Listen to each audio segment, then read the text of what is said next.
Ladies and gentlemen, welcome back to the Australian Esports League 2021 Season 1 of CSGO. And tonight it is going to be the playoffs lower bracket finals in a best of 3 between Deakin Daddies and UNSW Roar. And we have a beautiful matchup of commentators between Haz and myself. Haz, how do you feel, man?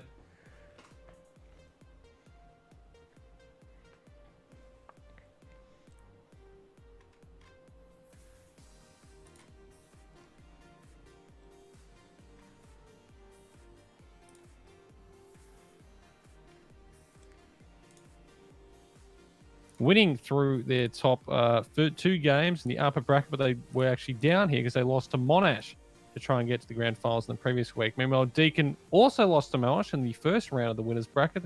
They've had to make their way all the way through the lowers, and now they find themselves, both teams, 1 win away from the grand finals. And well, yeah, it should be a cracker of a game. Both these teams, they've ranked very highly so far this season. They've had beautiful wins, and they've just looked on top of their game for a lot of this stuff, so I'm looking forward to what should be an absolute ripper. Yeah, look, you said that we casted together with that banger of a match, and Monash is super strong.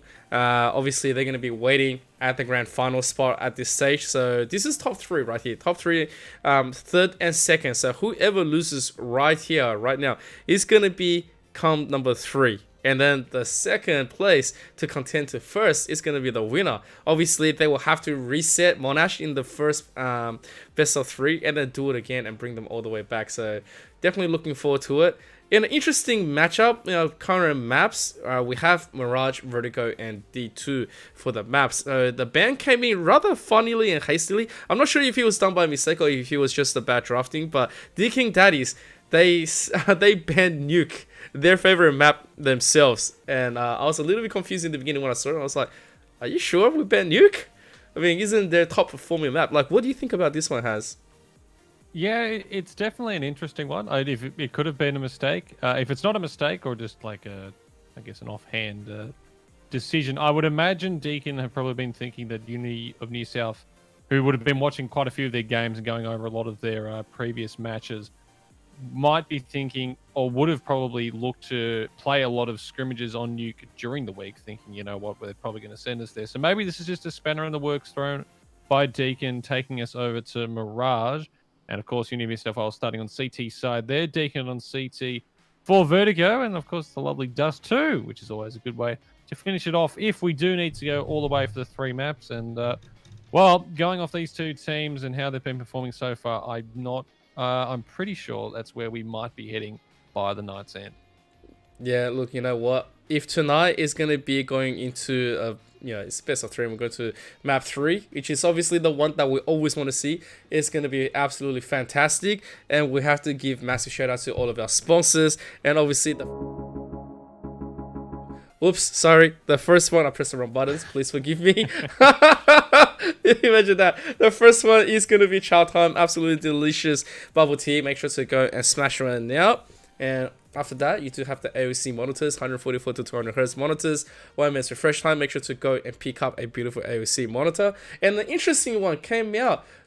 Indomie Migoreng. Obviously, they are our home premiere they're a home premiere sponsor, and right now they have a beautiful competition where if you do purchase any Indomie Migoreng from your local supermarket, you're going to a draw from M-Wave and Indomie Migoreng together for a Respawn Ninja Tough Gaming PC, which has an RTX 3070. So, even though the 3080 Ti came out, or the Ti came out, and you can't purchase one, there's RTX 3070 up for grabs, and you know how rare it is to get a GFX right here, right now. So make sure to go and check out Indomie Migoreng, and of course we do have Rig, that what it takes to win. Pair of headset. If you do not have one, make sure to go and grab yourself a pair of Rig, and that's gonna be it. A big massive hello to everybody on the Facebook side. We do have my man Hui Ho, Mark Howden says my money is going towards Deakin, the Daddies.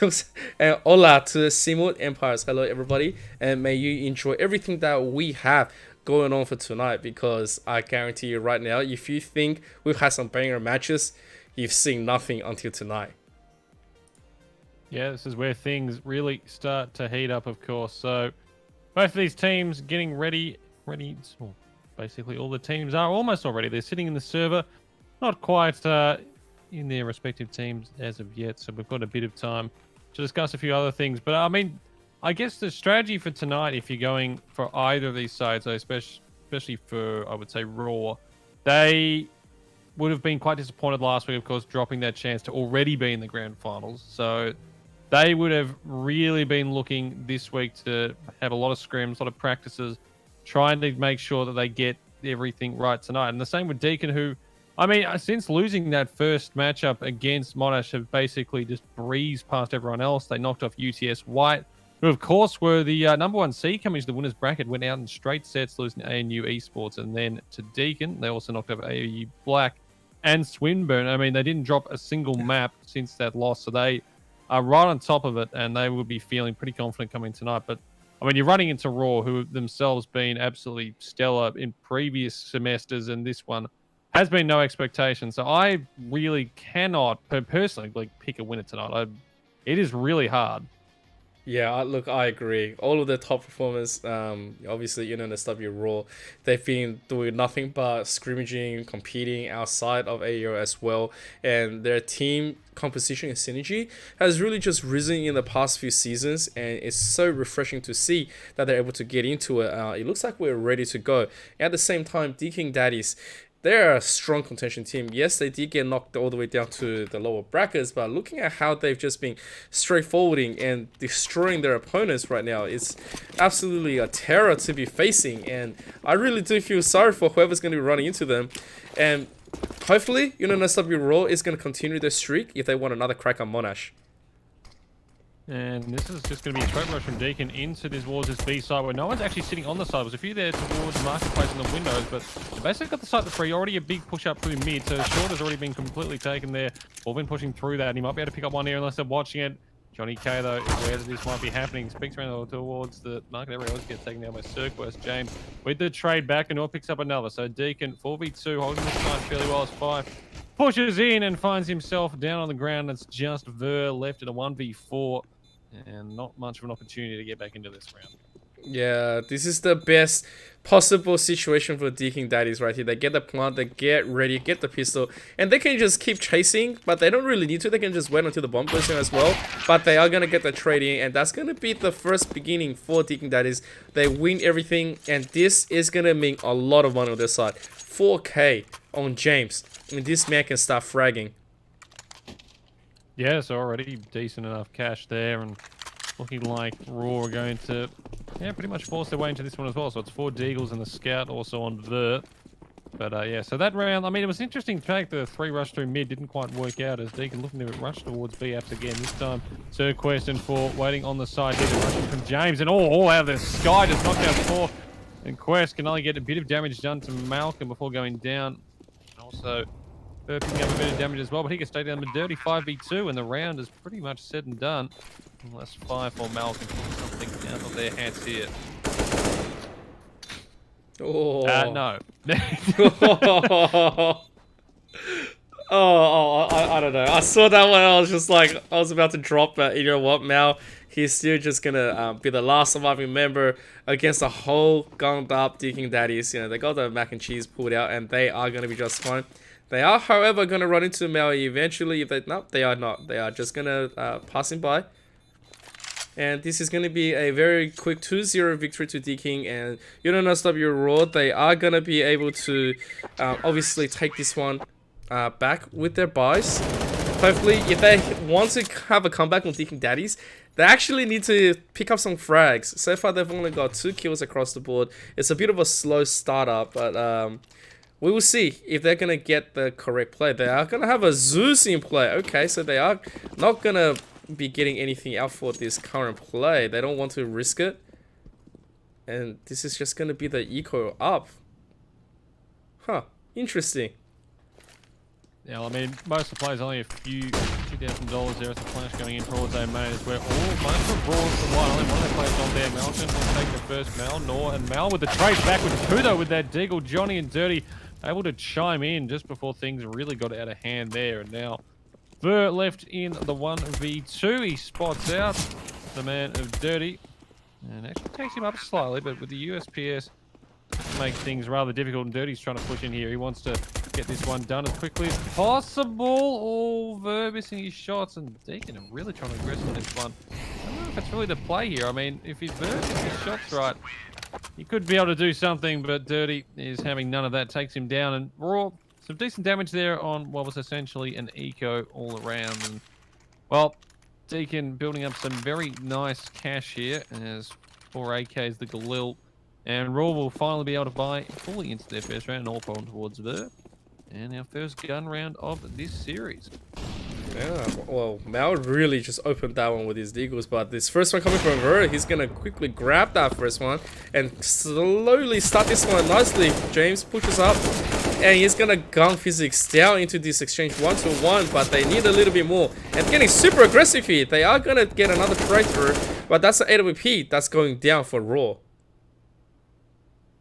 Yeah, the AWP actually also got off from a nade there, so it's been blasted all the way to A main. Meanwhile, Mal, up and towards Palace, picks off Noir, and now it is just James and Johnny K left in a 2v3. The bomber's down on this A site. Not exactly a lot of cover going on for it, though, as Mal, he's sort of worried about a Palace flank, and meanwhile, towards CT, it's 4. Meanwhile, clearing out here comes Johnny K, so he's pretty much got jungle under his control at the moment, as the bomb now becomes the worry, and so is the time. 50 seconds left on the clock, and plenty of utility left here on Raw. Let's keep them out of this one. Johnny K needs to find something here. The flash goes into it. He's going to get away from it. He cannot. He trades in to V2 situation now. Day main. But Mal picks out from Palace again. He is controlling this round from there, doing a fantastic job. Now Johnny K, he doesn't know where Quest is, so he's really looking towards that connector side. You're looking the wrong way, son. Johnny K goes down, so Quest finishes it off. And lovely round there from Raw. They fight back. They win the first gun round. It's 1-3 after 4. Yeah, Raw actually really far back. As soon as they control the Palace, they say, you know what, you can take the jungle. We have the higher point here, and you're not going to be able to push in anymore. Even after losing that AWP, they are still going to have that mid domination. Verdant City with an AWP back, they are going to check that mid, so you can't really clear all the way to Cat into a connector play on the bottom. And at this stage, Deakin Daddies, this is the round that they really need to keep back. If not, they're looking to keep put into a round of eco, and that's something that they don't wish to get through, and that is making it too easy for Verdant City. He picks up that first kill to Noir. Yeah, and that AWP really just providing so much cover wherever Ver can take it. Already the advantage there is a Molotov down towards Lowers as well. Means that Johnny K has to jump out of there. Thank you for 4 would have been hurt as well as 5. Picks up James, he pushing up towards top connector. 5-3. Swing there.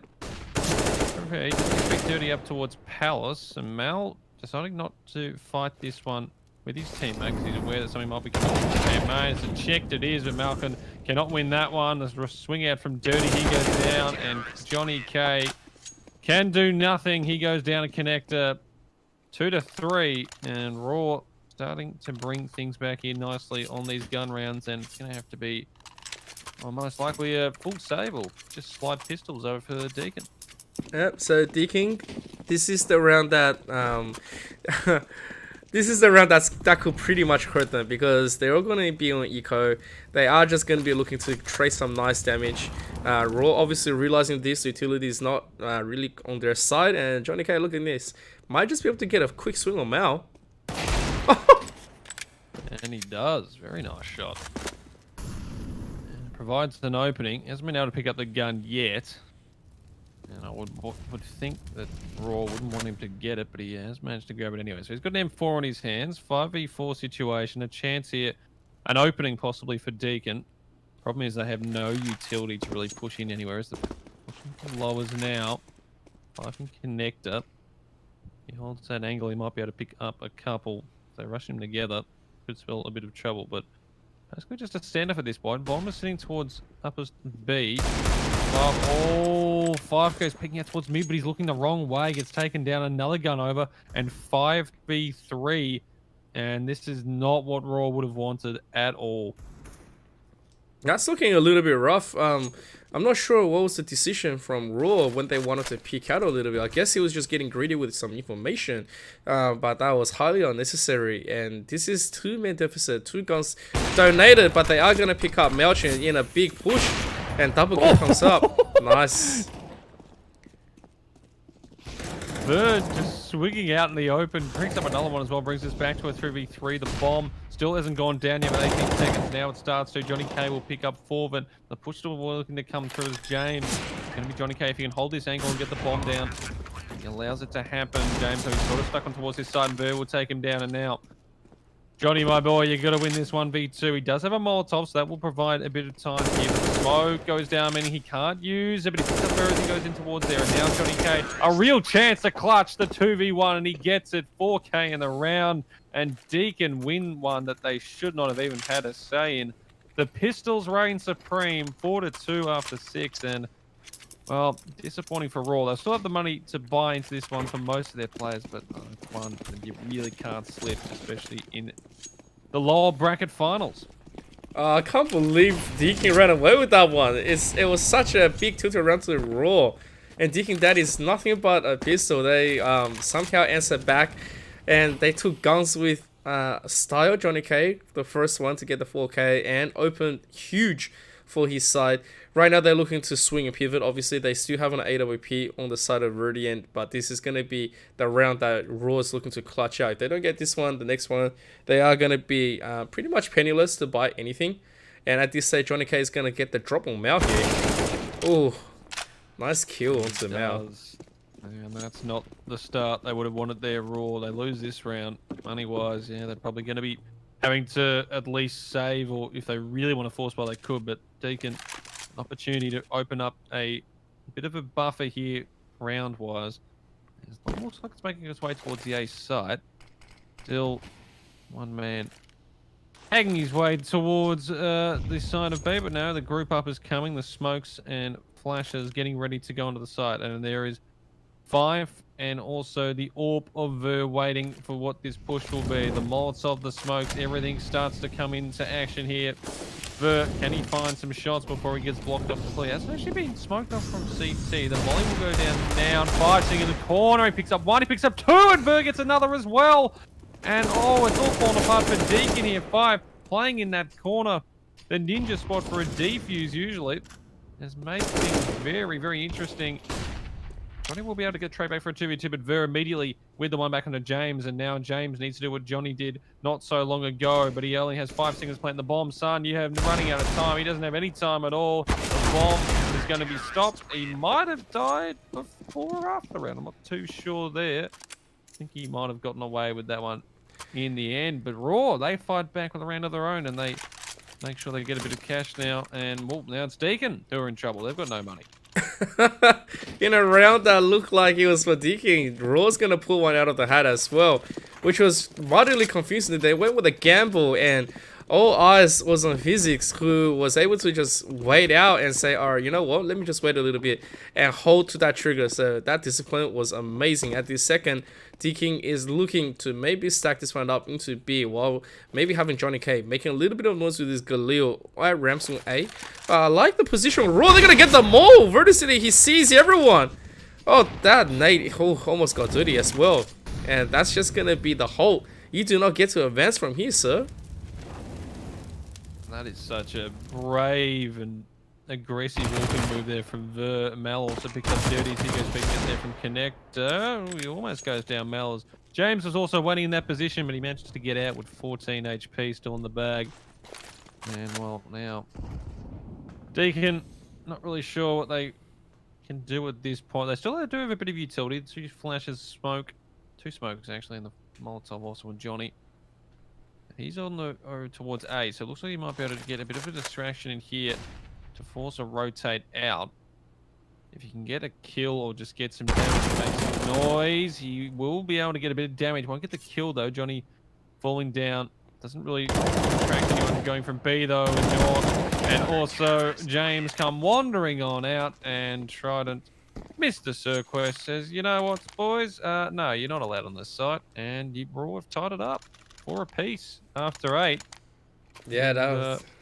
They will Deakin, well, they had the opportunity to really open up a round buffer, and now they find themselves probably, going to be trailing from this one unless they can pull off another pistol win.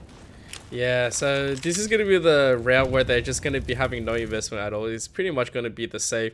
They do have one flash and this one opportunity, but Mel denies everything, sprays him down for a double, and he's looking for the triple, and that is going to be one quick round. Oh, you love those ones. Oh, well, they didn't want to waste any time, right? So Deakin said, you know what, let's just try our luck. And Roar says, well, okay, I guess you want to do this, we want to do this, let's just get to it. And when they get the quick win around Deakin Daddy, so it's going to be 5-4, where Deakin finally do have the buy. It's a little bit of a quasi, but it's going to be fine. I mean, they have minimal use of utility, which means that they pretty much only have one chance, one decision to make the split and decide which side they will like. Yeah, I mean, they don't really have the opportunity to waste this utility. If they're going to pick a side, it needs to be that one. And no matter what happens, you got to continue that push. The 4 AKs and the Galil is Roar. So again towards mid. It's been smoked off, but no real control takeover from Deakin. Sitting towards the back there at top mid is, of course, James.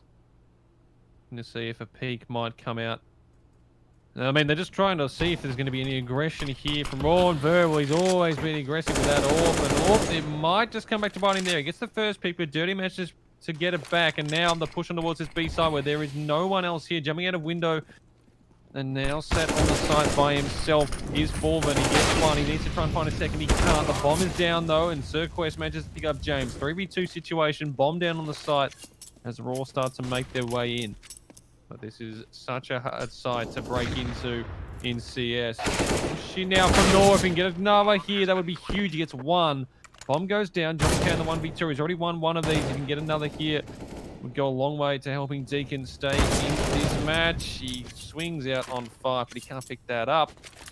And Roar, that is 4 on the trot here to make it 6-4 as the players go around pick up the AWP drop by Ver, and yeah, not a bad round there from Roar. Deakin a bit disappointed they had the chance to break in towards that B side, but yeah, just that the bomb going down and not being able to plant earlier on there just cost them in the end. Yeah, it's a little bit of a shame right there, but when the bomb carrier obviously gets put down and drops the bomb in the most unfavorable position, that's just going to be it. Like, that's just say, alright, hold on to all your timers. You thought you had this one all in the back with your calculations. Nope. The luck says, no, he's going to go the other way. Oh my god! James, he doesn't get the kill in Virgin City. But I was wondering, I need a replay on why Virgin City jumped all the way out from this. That was confusing. He's been aggressive so much. He keeps doing it. He's just being so aggressive on this AWP, but he just jumps down, picks up Nord, because yeah, why not? Might have another chance there, but he's blinded. Nice flash there from Dirty. And then 4v4 situation. So he's getting those early picks, but the problem is when he is being that aggressive, he doesn't really have anyone to back him up. If he does get in that situation, it's always going to be more difficult now. 5-1 here in Connector, where it seems like a lot of the Deakin boys seem to be gathering up. I think he's smoking the flash left, so again, the utility and the lack of it. Back to 4-4, boosted up there towards B, picks off Malcolm. Can't quite get the other one as James managed to get 5 who went on the swing. So low, as is Johnny. Dirty, the only player with 100 HP left for him. Vorman also low as Johnny goes down. Dirty will be able to pick him up though. Mal, and now it's a 2v2 situation. The retake begins.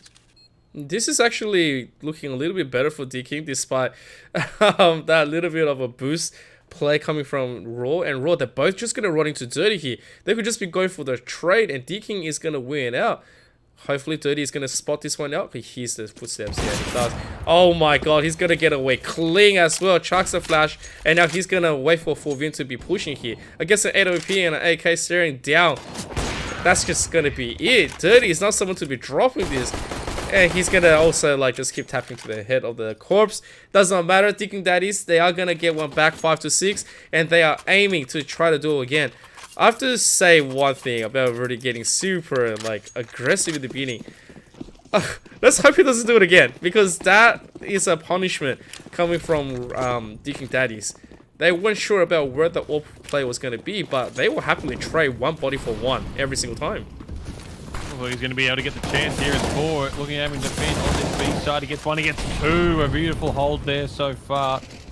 Also being joined there as Verb. Well, I say he wasn't going to do much. He picks up one there, as does Fife again. Nor manages to get one onto Forvin with the AWP, but Fife is there for the immediate trade, and Roar, a quick round there, a nice hold. And Deakin, they went for the fast play on towards their B site, but no one's having none of it there from 4 to very nice kills. And, well, 7 to 5, and well, Deakin just like that, no money. Hey, it could just be one of those miracle Deagle rounds once again, because Deakin Daddies, they make it look really easy. They all have armors, James with a helm. Dirty looking for, he doesn't want to be the one to be gifted an AWP, he does it, he gets a kill, he gets two! Oh my god! He picks up the AWP! You can't be doing that, Dirty. Oh my god. He did him dirty. Oh! And then forward the nade, the double stack there. Oh, you love to see it. Two lovely kills from Dirty, but 4 has put Raw back into this round. They still have plenty of utility. The two M4s and Cirquest are going to pick up one. Malcolm holding close though. Will pick up one and picks up a second. Mal manages to take down Johnny, but he's left in the 1v1 situation. He has got no health on him. If he just maybe holds this, goes for the bait there. And oh, what a hold there. Quest swings out and manages to clutch it out with 12 HP. But what a round there from Deakin Daddies. Inflict a lot of damage and gain themselves a bit of cash as well with that bomb plant. They'd be disappointed they couldn't quite pull it out there, but there's just some insane plays all round. Yeah, Deakin with those Deagle never look past it. When it means the most for them is just when that eco run comes around and all 5 has armor and has Deagle, they say we will trade you all day long. They take down 4 members, almost a whole 5 with a plant, and that is huge. Puts a lot of dent onto Raw, and if Raw does lose this one, that's going to put Deakin back into the contention. Round 14, there's still 2 more that they can probably pick up right here. So the buys are in, plenty of health utilities, and Raw, they need to get one. Can Mal swing it? Yo, he does! Oh, Mal. Well, Nor was playing for that anti-flash that never came, and Malcolm goes down as well. They know the bomb's there, and Mal, here he does. Johnny will get one. James manages to get the trade on towards Mal, so 3v2 situation. Bomb down towards A main, and the rest of Raw aren't in towards the side yet, so the bomb should be able to go down here. And the Molotov comes in. It doesn't quite spread in time. Off his head there. Ver will pick up James, and Ver sitting on the outside of this smoke. Does a bit of damage towards Ver, but not enough. Forvin takes him down, and Raw extend their advantage 9 to 5.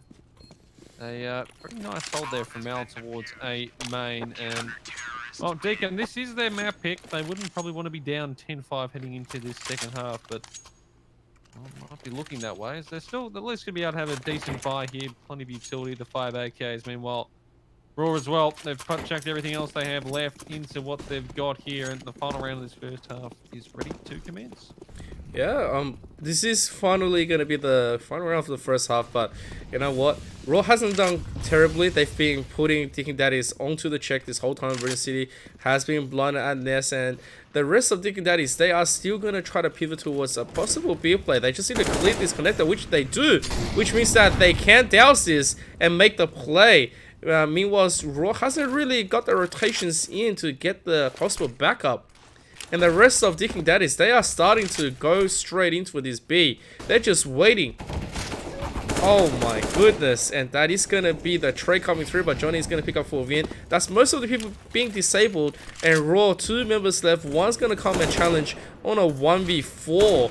And that's just not going to be easy for him. Meanwhile, there's going to be the nade that's possibly coming to his way. Yep, he sees it. He says, okay, you know what? We'll still get the kill anyway. It's fine. Oh, Ver is just absolutely feeling it so far on this CT side. 3v2, won't be able to get that one though as Johnny and also Dirty swinging out together, and now Mal left in the 1v3 situation. They know where he is. Molotov goes down to stop any kind of progress, and Dirty will finish him off. And that is round number 6 there for Deakin Daddies, and a 9-6 half Raw. Looking pretty nice there, but Deakin also showing some pretty good stuff. And now second half ready to get underway almost immediately. No one stopping. It's just straight into the action as we get ready for what looks like it's going to be a quick A-rush here from Roar. Yeah, Raw, like... I love how I say that, they start walking. Oh, man. I like this. They're going to start investing the two people, trying to fake that this is going to be the whole round B push. And look at the rotation. Deakin's going for it. But the rest of the members is all here. They've been tricked. Oh, man. They responded pretty quickly to this as well, so they've chucked everyone back, but unfortunately the site has already been given up, so now it's coming into shots from across the way. These 1v1 fights, Dirty picks up 2, Mal manages to get Malcolm, and Mal picks up 1 as well. So he's got 2, Dirty's got 2, Dirty's got 3. Make that 4. Is he looking for the ace here as Ver has made his way back from the B side, but he's arrived here and realized, oh, hang on, all my team's dead. And oh, he's not going to give Dirty. Very unfortunate, but solid opening pistol round there from Deakin. Not a bad fake sell there from Raw, but I think if they manage to just sell it for possibly another 10, 15 seconds, they might have had the chance to get the bomb down and suddenly set up something, but Deakin became well aware of it, and the moment they sensed what was going on, they all rushed towards that A side. Yeah, that was just legit. I've seen that being pulled off last week, and that was really good. But Physics with the first tap into Johnny K's head, and that is going to be the nice opening. Viridian City does get nated down to about 15, and at this stage, oh, there's going to be the jump down reverse from Dirty, and Dirty's going to take a page out of Viridian's current playbook. Meanwhile, the rest of Raw, they are going to make the quiet push into the connector and possibly get this into an A. And soon they might just run into someone who's been waiting for quite a while. Yeah, Physics as well. I don't know if he's thinking about picking up an MP9. Doesn't look like they are going to be growing that. So still the Deagles and the out over towards Ver. And now 2 players for Deakin sitting on towards the B side. That is where they're going to be heading, staying up towards short. In the corner, Malcolm's going to be called upon. He'll get the first one on the 5 there. But the second, he can't. It's everything towards 4, but North holding towards the back there. Picks up 2. And basically can secures this round. Ver, though, not completely done with it yet. 10 HP. And Dirty waiting on the side. Make sure nothing too unusual is going to happen there. And Deakin, they start off their second half with the consolidation of that pistol, 9-8. And now Raw are going to have to basically save across the board. And, well, it's going to be a gun round looking like, not this round, it's going to be the next one. Yeah, I actually thought they were going to go and push connector. In that one moment of the Spectre, they definitely could have ran by. But right now, on this round, Johnny K spots all 5. And Dirty goes really low. Gets pushed away, but Melchin makes this nice and easy. The nade comes out. How many will he get? He gets decent damage, not enough to completely wipe him. And Johnny K swings out, and here goes hello Carnival, because I'm gonna have some fun. And Johnny K picking up the round already, and we'll finish it off on towards Quest. So he had a pretty decent hold there from Deakin. They didn't have to do too much. The grip up from Raw managed to get a bit of damage on their opponents, but I mean realistically, wasn't really much that they could achieve there. Pistols. No real utility. But now this is where things really start to get interesting. It's 9 apiece, the first gun round of this second half. So Deakin have closed off that gap that Raw had managed to give themselves. And now it's time to see what they can muster the strengths on towards this T side. So split towards A and B here. And again, they might be trying to sell possibly a fake as Ver. He's got that all pop towards B apartments. He starts to back out, and you would imagine it's looking like it might be an A setup once all the players join together, but Deakin haven't really gone searching too much, so basically just a standoff at this point. Yeah, well, they are gonna try to conserve a little bit. They do have an AWP that they can contend with. They haven't really opened up with any of the openings that they are used to. So this is going to be the first standard play that they're going to be playing. And this is the A push. Johnny K instantly. He's going to spot that first one. That's going to spot out Mal. A decent start. And meanwhile, T-Rams has to be pushed once again in blind. They're not going to have that aerial view. So they have to re-rotate one more member to go and get it. If not, oh, not sure you've... that was nerves. So if Johnny K just didn't see it, but both sides didn't really go for it. And James, long range, gets Physics down. Oh, man. Yeah, really need to pick up that kill. He had James pretty much dead in the water, wasn't looking towards position, misses his spray, and Nor.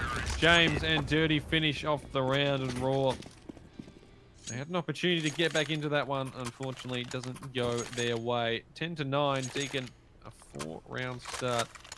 And maybe this CT side is going to show us why they decided to pick this map over their usual nuke. It was a bit nervy during that first half, but if they continue what they're doing here, well, yeah, pretty clean sweep on the CT side. Yeah, look, make sure he's gonna hit that molly the correct way. Now, full bit, gonna run into the first one. Nice shot onto Johnny's head, and Sequus can pick this one. He does get the second tap into the Dirty, and that is superb, which means that they can go for an opening, but James is gonna finish one. Looking to finish the second one. He's getting a little bit frantic at the same time, not really checking physics. He does, but most of his life has gone away. Meanwhile, for Vim with a pickup, trying to sort of bane up. He does get the eventual shot. Always lovely to see. Yeah, love the spam through the boxes there. Not much that James could do, but he's managed to keep Deakin in this round at least. Raw still not with huge guns here. Just the 2 Deagles, 1 flash on Forv and Quest. As Forv's also got that M4. Meanwhile, Mar's got the AK and the MP9 as well, but no one is on this B side. So this is going to be a free plant here for Quest, and now the retake begins. How did Deakin play this? They have the money on a few of their players. I mean, Dirty and Johnny are pretty low, so they do contest this. They're not exactly going to have a lot of cash, and that's what they're thinking, because they're running away from this one. The AWP and the AK looking to be saved here, and Raw, well, just as I was saying, Deakin were looking like they might run away with this CT half. They respond very nicely with the Deagles. Been a few of those rounds so far on this map as, yeah, again, I mean, Raw with the 2 picks there, Quest picking up 1, and Deakin, unfortunately, I mean, that aggression that I guess it sometimes can come back to bite you. If you don't have it, well, if you're not banking your teammates up, or you're looking for, well, what you think is relatively easy prices. Oh, can't quite pick up that gun over towards the A site there. But Raw, a nice comeback there on that side with 10 apiece. As we look at, and the double AWPs come out here. Oh dear, this is interesting. This is where Deakin is gonna look to shut up, because as soon as they get a lot of losses like that, where they think they are in the lead and they're gonna have all the advantages, it was robbed away from them on the eco round. So this is probably the right response, especially since they did save up 1. Dirty is gonna grab that first one and jumps down into a reposition. Meanwhile, A hasn't really been giving any information, which means that Deakin doesn't really need to go for anything else. And looking at the way that Deakin is pivoting towards this, they're reading correctly against Raw, where they don't need to overly commit. You do see that, at Nest, they don't see anything, which means that it's 1 or the 2, where both players on, both sides of Raw, they are doing the 2-2. So they're just trying to make some noise and get Deakin to force a rotation. But Deakin is not going to do it at all at this stage. Yeah, I mean, the smoke's over towards this A site. It's actually pulled out of rotation more towards B as James picks up Mal, and now no one left towards that A site as a B hit starts to come in. Doesn't really fool them though. Dirty though with that all needs to try and get away. Malcolm covering him nicely, gets in 4, and now 5v2. Quest and also Berg didn't have the opportunity to really help him out there because I was stuck in towards the B apartments, and Dirty with 1, 2, and make that a lovely 3k on the round, and doing exactly what Ver was doing on that CT side, just getting aggressive with that AWP early on, gets the opening pick, and from there, Raw, they try to sell that fake over towards the A side, just didn't really work out. If they managed to get a pick there, things might have turned out differently in the end. Not a single Deakin player goes down. Yeah, very clean run coming from Deakin. They don't take the bait, and Noah is going to be the first one to watch this ramp, so there's going to be the utilities coming in. And at this stage, they have to make that push, and Sequus doesn't really see it, and James does get this one with Dirty, and Noah, I believe, and that's 3 players already down. A already disabled. Yeah, Quest managed to get 1 back at least, but 4v2, him and Vert. Oh, and I was going to say, Vert was sitting on at least 50, but he's down to 4 now, and Quest is only sitting at 44 himself as he's making his way up through Connector. And they're aware that something is going to be going on here as well. James holding that angle. He's only got the 5 HP, but he's should be able to take him up. Dirty to swing up from atop a ticket booth, finishes that one off, and now it is just Ver left in the 1v4. Noir holding close up towards A main, finishes him off, and 12 to 10. Deakin starting to open up a slight advantage that they had early on in the first few rounds, and cash not there again for Roar. Just a couple of deals, the Tech 9 and also the Scout as well, so not looking too flash for them. Yeah, not like when Dirty is looking down the barrel here from this. He does get shushed away, but not before he does a significant amount of damage to Forventia. 55 left, only 2 members of Roar with armor. Meanwhile, Deakin inching away with 2-round advantage, looking to be the 3rd. If they do lose this one, that is going to be absolutely awful from them, because it is an eco round from Roar, and Roar, they are slowly starting to make an end movement towards mid. If they do go for it, they can take jungle and connector. I mean, that is a possible play. They do have the smoke that's going to be there for a few more seconds. Melchin can't really provide anything else, and he's going to continue to envelop himself in that smoke with no info. And here we go, Cirquest, he's already making the play into connector. Meanwhile, the rest, he's going to try to do a bomb delivery onto B. Oh, maybe not quite yet. The package might have something wrong with it. It's been taken back or returned to whoever delivered it. As well, Mally's got the pretty much all of the heaven area here taken, but the problem is that Dirty's holding that angle. So even though he has sniper control, what does he do from here? Dirty holding that angle there, of course, from B market. As now it's converging over towards this A side. Now they jump out towards here, on towards there, through jungle as James has taken the first one of the 4. Just firing back and forth, and all they need to find these picks before everyone starts jumping on. He's got one at least. Now he goes down. Quest again with another one, but Nor 2 there. Dirty finishes off Ver, and Deakin grabbed their 13th. And Raw, they did have an opportunity to do something there, but just couldn't really get the picks in time. As Deakin manages to just sort of slow them down there, didn't really reveal themselves too much and allow the rotations to come in. As, yeah, well, full bar here for Raw. They really need to make this work if they want to keep this map going. Yeah, it is starting to look a little bit gloomy for the side of Raw. They are trying to contest for this mid. Need some more information. Meanwhile, the lurker Verdian is Mal trying to get something. Verdian super aggressive right here. Has that AWP right in the front, looking to get a pick onto Noah, but not going to get it. And meanwhile, Johnny K gets that first one onto Cirquest. And Verdian, he does find Dirty, however. Pulling out that AWP on the T side, not something you usually see on Mirage, but the way he was using it on that CT side, not really surprised he's managed to get here, and he's jumping through the smoke as well. At least a bit of aggression there. Noah holding that man. Alkin though picks up 5. Short him up to get another 4, and actually manages to grab that one. Nor gets to trade again. Situation, the push from Mal, manages to pick up one there. But again, it's just these early trades. They keep themselves with the advantage here, Deakin. But Mal does get Johnny. 1v1 situation now. He has the bomb. And now this for James. Oh, timing here. You might even hear this. Oh, well, it's even better if he comes walking into your arms. Mal coming towards top mid. James is like, thank you very much, mother, for the chicken. Takes that one. And a timeout now for Raw. 14 to 10. They led 9 to 6 after the first half. Only one round. They have won here on this T side. Cash is still there. They've got the money, so the loss bonus, they don't particularly have to worry too much about that, but they just need to win rounds at this point, and if they don't get the next one, it's going to be 5 map points here for Deakin. Yeah, so far we do have a quick tea timeout. They're probably going over a few more strategies before the whole round starts. Probably thinking, all right, we might need a few more seconds to think about. Every round, ever since the switch, they just haven't been able to pick up anything. I mean, they picked up 1, but at this stage, it's 14-10 Deakin Daddy's way, and they are looking to be the more superior force in that matchup. Raw, they have. This is their chance to take a step back into Deakin, and they don't want to fall to 3rd because they do want another step at Monash. But they do have to go through. Look at Dirty, he's so aggressive here. He's just going to get a whole double. Dirty!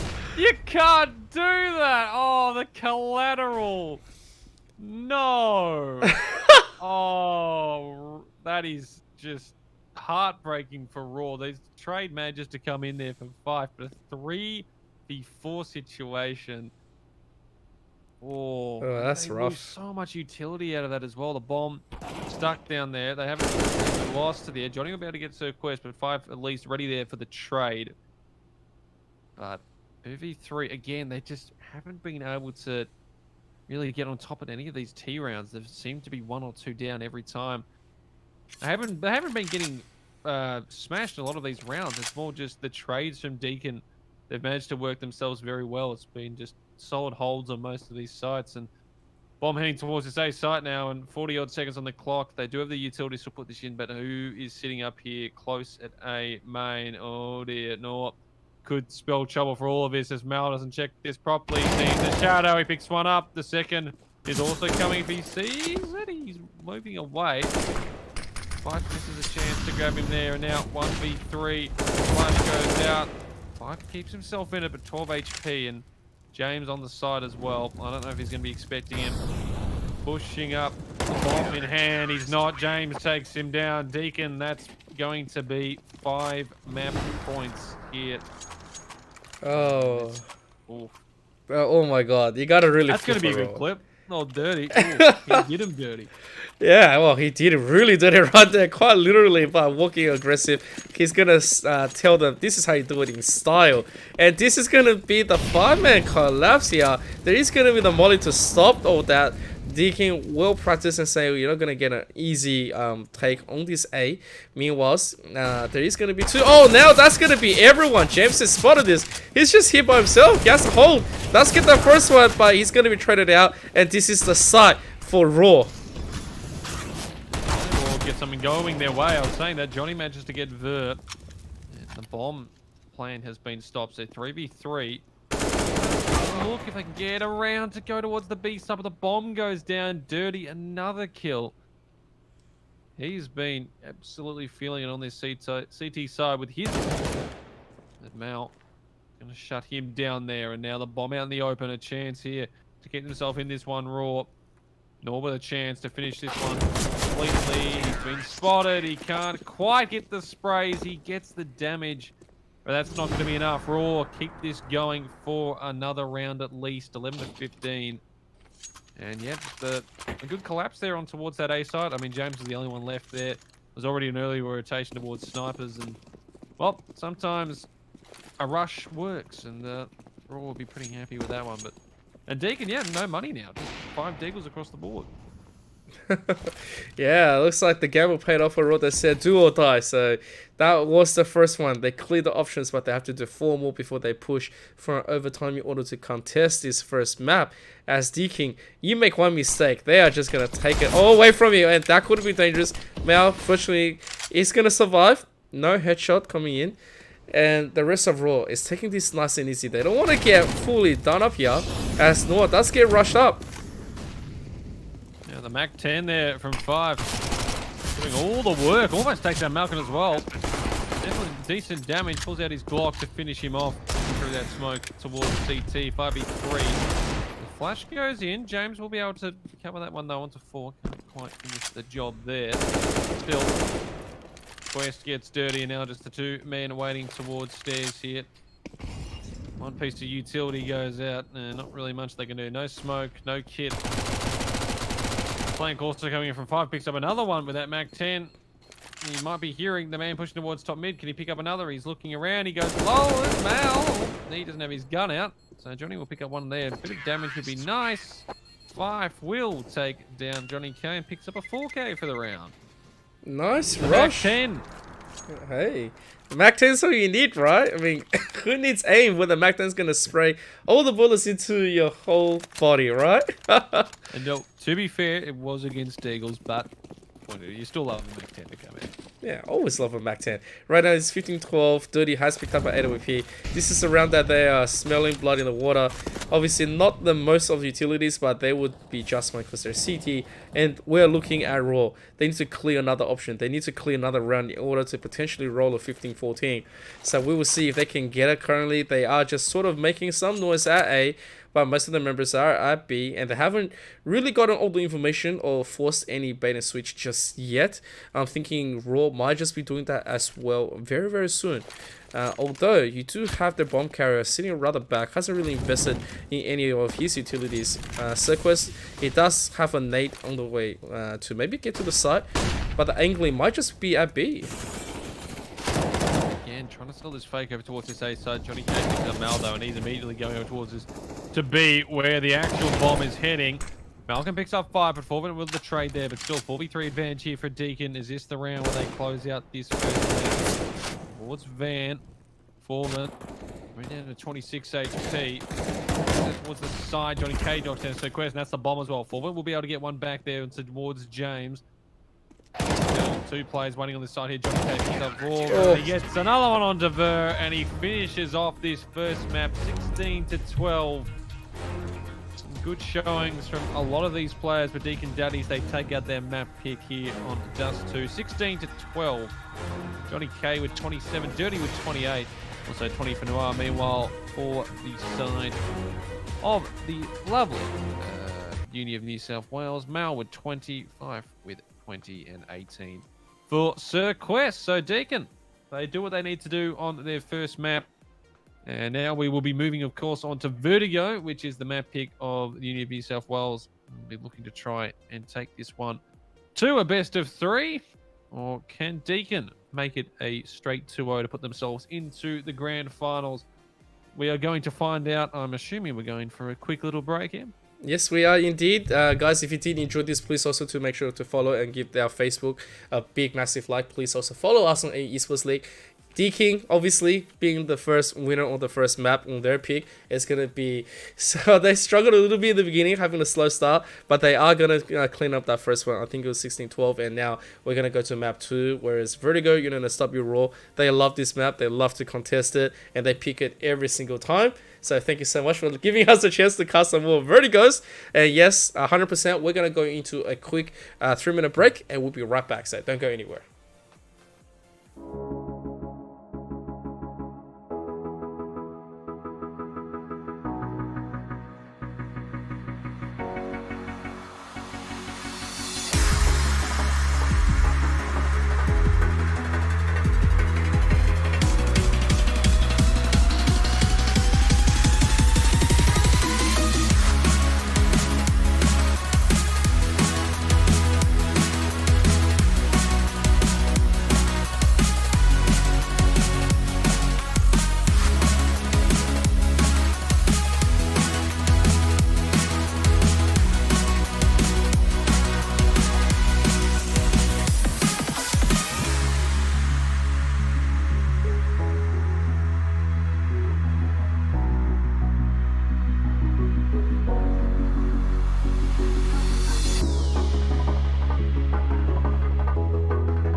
ladies and gentlemen, welcome back to map 2 of this season 1 2021 of CSGO on Australia Esports. I think I did that backwards, but we are back, and we have Haz joined with me here tonight. Haz, what's going on, man, after the first map?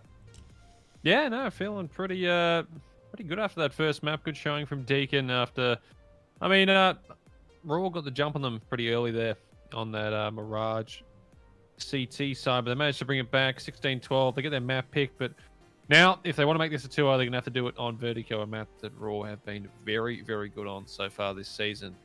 And, it's one map that we were saying last year we wanted to see a lot more to be played of, and I'd say it's actually happened. A lot more competitive play in Vertigo. The next one's Ancient, which has just recently been getting all of its first competitive play by teams around the globe, which is very nice to see. I believe I don't know if it was Spirit were playing Astralis earlier in the week for the IM Summer 2021, but they actually beat them on Ancient. I think they end up winning that series as well. So maybe next semester we're going to see a bit of that. Wouldn't be too bad, but as it is, Vertigo is the map, and well, the first map there, Raw, I don't think they'd be completely disappointed with how things went. Wasn't their map pick. Put in a pretty good performance. Didn't quite have a few things go their way on the T side. And Deakin just had to do what they did. Got it done. And, well, the ball is in Raw's court now because they are the ones that need to win to keep this one going. Otherwise, it is going to be Deakin who are going to be going to the upper bracket and grand finals, which, of course, is going to be... And waiting for them there, Monash. And for both these teams, having lost to them already, they have plenty of reason to want to face them in the grand final. You said it. Monash, team led by Gravers here, is probably thinking, yeah, we're just going to wait until you bring it back to us. We've beaten both of you in very close matches. And you know what? I thought Monash, being historically strong, was going to have, just run away game after game. But not this season. This season, a lot of the teams have leveled up, especially like Raw, like Deakin, obviously Swingburn also having a lot of good plays as well. ANU, everyone has really leveled up their game, and they've been studying and they've been screaming against other teams out there. They've been entering other competitions in order to get themselves well versed. And so, Monash hasn't really been getting their runaway plays, not like last season or the season before, especially since now Raw have made it all the way to top 3. Deakin Daddy made it all the way to top 3. We've seen Melchin, we've seen Johnny K, we've seen Noir. They've played game after game, season after season, and they've just been improving.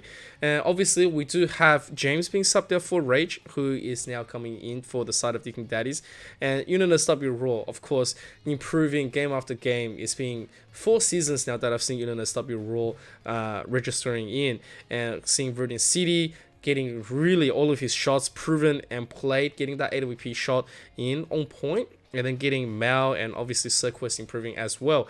It's just really positive things. So guys, if you haven't joined the Australian Esports League and you do wish to join to compete for CSGO, for Dota 2, for Rocket League, for Rainbow Six Siege, and also Hearthstone now, make sure to go and hit us up at AEL Esports League across all social medias and of course our website. And at the same time, if you do also want to register for a new team because you are attending and there's already teams that's coming in currently competing in this season, it is time to hit them up and say, all right, can we please also represent this uni because we have 5 players and we're ready to go.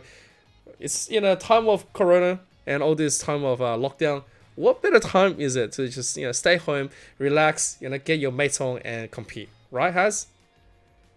It is, yeah. It's the perfect time to be playing some video games, and test out your competitive side, see what you might be able to do. There's plenty of opportunities for AEL Uni to show off some of your talent. We have plenty of players here that play in the high division or the higher up for the Australian CSGO scene. So, yeah, there is a lot of really good young talent here that comes through AEL University before they move on to the real big scene. So, yeah, make sure you go check it out as well. Both these teams are now ready and raring to go. The countdown has started. Raw starting on the T side. Deakin of course, this is not their map pick, so they've decided to start on the CT. And Amp, why don't you take us away to start Vertigo, their second map of this series?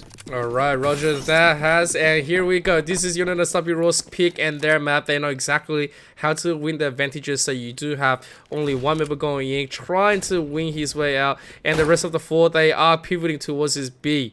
And this B is something that usually not a lot of people use and abuse, so you do have only one member just looking at there. Johnny K is going to be the one to trade out. Meanwhile, Rage subbing in. This member has performed onto Vertigo as well last week, but we will see how much he's going to be doing right now because all other members is coming in. Vertigo City taking a tiny bit of damage, and Physics is going to swing, and he's going to get that kill. Ooh. So they want to start off there. Trazo coming in nicely here, and the push on towards the B side for Roar. They take it. This Quest finally jumps down as well. Get that bomb down. 4v2 situation. And unfortunately there for Deakin. They get the opening pick, but from there Roar managing to steamroll their way on towards this B site. Nor and Malcolm left in a 1v2. No flashes, just the decoy and smoke. Quest is rather low. That doesn't affect him though, as he takes 1-2 out there. Mr. Sir Quest doing damage. Picks up 2 kills for the round, and Raw pick up the first one there, 1-0. The perfect start they want after dropping that first map. Yeah, Raw did correctly. They did everything really well. This is the mac and cheese that they pulled out, and look, it's just always lovely to see when they start pivoting towards the right area. But Johnny K, how did love this says, you want to come and rush me at B? Come and see what you got. And Mel says, okay, this is what I got. The Mac 10, it's deadly against unarmored pistol players as Mal makes, well, just to represent for us. As now it's just left in the 2v4 situation, Rage and also Dirty. Not much they can really do at this point. They might be able to pick up a Mac 10 if they so desire, but apart from that, yeah, basically looking if they can do a bit more damage over towards Raw's players, but I don't think anyone's really going to be interested about pushing in, although they're in Quest. Actually think it might be a decent idea, as spotted out Rage, Dirty towards Porta Potty. He might be able to get Ver as he picks up Rage, but he will not be able to get that done. Ver picks up a couple, the Mac 10, 5 Mac 10 kills all up in that round, as Raw consolidate the pistol 2-0. And now Deakin will be able to fall by here. A bit short on utility, but still the 4M4s and all. Meanwhile, the MP5 for Raw, still the Mac 10 on the and the 3 AKs. Yeah, look, MP5, the good old classic from CS 1.3 and 5 days. Always going to be the all reliable. When you do have it in your hand, you always feel a little bit better. Meanwhile, this is going to be a little bit more of a slower round for Raw. They are trying to get aggressive to take this A. Meanwhile, at ramp, trying to find some more info. Meanwhile, sticking Daddies, they are going to have the guns. They do have an AUG, which means this is going to be the round that they are looking to pick up. Rage still looking at this me, not going to really run into any contestants until he hears a little bit more info where he is going to be forced to rotate. And look at the amount of pressure they are giving Sticking Daddies. They have the guns, and they are going to be the one to open this one up. And August the first, and Malcolm also was forward, so the bomb gets dropped. We pick up one there, but Nora holding very nicely here on this B side. Mal manages to pick up one there. I should say the A side. Two letters very close to each other. I do apologise. Mal trying to push in there, but Dirty holding that angle past the smoke. The bomb down here. 1v3. Quest does have a bit of utility left, but the rest of the Deakin Daddies are starting to converge on this area. That nade will do a bit of damage there. Nice 50 over towards Dirty, but still. What does he do from here? Pushing up now through the scaffolding as he tries to here. Pick up Johnny, but Rage is there for the trade. And Deakin pick up their first. They win the first gun round as well. 1-2 after 3. Yeah, Raw looked like they were doing a little bit okay, but most of their forces was shut down in the beginning. As soon as they lost our ramps, the rest was just gonna all fall in line. Thinking that is good to have the utilities in. They don't get the AUG back, but they are gonna hold that first round, bring this one back, and if they do win this one, Raw is gonna be on the round of Eco, but Verdi is gonna pick up that first kill onto Melchin. Malchin and also Noah trying to get aggressive here. They've already lost one, but Noah's going to continue with it. So he's managed to push down through ramp. And now, have to be kind of careful. They don't know he's here. Whether or not they check for it is the question. though. It looks like we might head out Quest. Oh, thinking about it. He's firing. This is all basically a distraction at the moment. The bomb is actually heading towards this B site. The smokes and flashes are going to start coming in now. Just the one man on this side here at the moment. That's Johnny K. Rest of his team trying to make their way over. And it picks up Sir Quest. So that's one there, but that was the man with the Tech 9s. Doesn't do much. Johnny spots one out. Him and Ver exchange damage. Johnny comes off the worst there. Now Roar. They might even think about doing another rotate back towards the A side here. As well, I mean, Deakin have sort of run across 2 players. 3. And Ver, though, he's going to be able to sell this really nicely. Picks up the one as the ramp push over towards A starts coming in. Just one man on this site. They might not be ready from their nerf. And afraid to stop the bomb plan. He can't quite. Mal does take damage, but won't be able to go down. Dirty now trying to boost up above boxes. Just missing Mal. 5 gets Nor as well, and now 3v2. Mal holding this corner. That flash short. Rage. Dirty will pick him up, but he's not ready for Mal. Close. Rage now still has a chance. He puts it past Mal, and Fife is there ready to take him down. Mal in a very interesting position for a lot of that round, but they get it done raw. The fake towards A, and then the fake towards B, and then all the way back to A, and they get it done. Yeah, Raw really likes to swing it. As soon as they sell you a fake, you buy it, and then they're gonna fake you another one, and then fake themselves as well, right? They invest the 2-2, and they take the risky gamble to force a rotation. Meanwhile, they are gonna get the plant from the last round, so that worked in their favor. Meanwhile, Deakin going on a round of eco, so this is a reset. They are going for a full save here. If they can get any form of damage here, it's just going to be a bonus. Meanwhile, it's Raw. They're angling towards a push into this B. Dirty is here.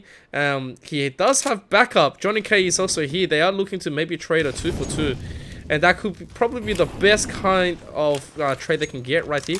They are going to also force a rotation here from Melchin. They are just testing the waters, and Dirty, look at the damage. He does take a formidable amount of damage himself, but he's just going to grab that first one. Bomb is as well. Carefully, it's Orban though. Flank managed to get 1 and 5 and Sir Quest, and this flank from mid manages to get the stuff done here. To grab the kill on towards Ver, but that is all he's going to be able to do. 4 finishes him off. 1-4. And Raw continue on their merry way to start this Vertigo T side. Deakin though, they'll be able to buy into this one, although again, not the best utility they would have liked, and well, they need to try and stop. They want to be down 5-1, that's for sure. I mean, if they lose this round, you'd imagine even with the loss bonus, they're going to be sitting at probably another, if not, I guess they probably rafters. Oh, Malcolm, he's firing, but if it gets fired right back at him, goes down immediately. And now Nor, again, looking to push up here, but doesn't come off. It might be 5v3. Might come off huge though. He gets 1. Johnny K meanwhile picks up Mal. So now the push up from Ram from 5 is not ready. But Dirty be pushing out so aggressive, and Deakin managed to get themselves the advantage for 3v2. Yeah, now this is going to be the 2-man push. They've already let up a shot, which means that this is going to be forcing the rotation through. Dirty from behind might just be able to disable this. He is going to get the bomb dropped as well, and that is just going to be it. Raw probably won't be able to recover from this one. They've got him pretty much trapped. He can see Sequest angling towards trying to do any form of recovery that he can, but he knows that this round is all going to be over, but he is going to take 1 before he goes down. 7 health left. Bomb right in front of him. Looking to get a little bit more aggressive, trying to just throw all his utilities out here. Looking to maybe do oh my god, he picks another one. Ooh, so close. Lovely the shot there from Quest, but he can't quite get the second, and Deakin get 1 back. But I mean, even with that round win, they lose 4 players, and I mean, look at their cash. Even for a round win, that is really not what I want to be seeing. Have to make some sacrifices. MP9, a FAMAS, and also a Scout as well, and not much utility. But meanwhile for Raw, they're not exactly looking too pretty either. 2 AKs, a lot of utility on Quest, and the rest, well, on the Deagles, and one Deagle, again. spam here, but no. Oh, they're shooting through the smoke, son. Mal and Berg go down. The push to the side. He gets one. Might be able to get the second, but the trade will come in from 5 at least. 2v3 situation, and they might be a chance to flank on the safe side. But Malcolm again, it's just the flank from scaffolding. Absolutely enough. Rage finishes off half, and a quick round there. As Deakin bring this one back 3-4 after 7. Yeah, look, that wasn't bad. It was somewhat of a force and a quasi coming from UNSW Roar, and I tell you what, 4-3. This is gonna round of eco where they are gonna need to save as much as they can. Looking to probably pivot a full tied up round from both sides, and they are gonna try to get a little bit aggressive, selling another fake onto this A. Meanwhile, the push is gonna be towards this mid side. They're saying if they can grab this one onto Rage, and oh my god, what those shots so tight onto Rage, so good. Early pick in the match. Pick up the M4. Dirty. Oh, he's ready for that. There he goes. Two players waiting, but he can't do much about that nade. Won't be able to do a bit of damage in Quest. Will be taken down by Norbert. 4v3.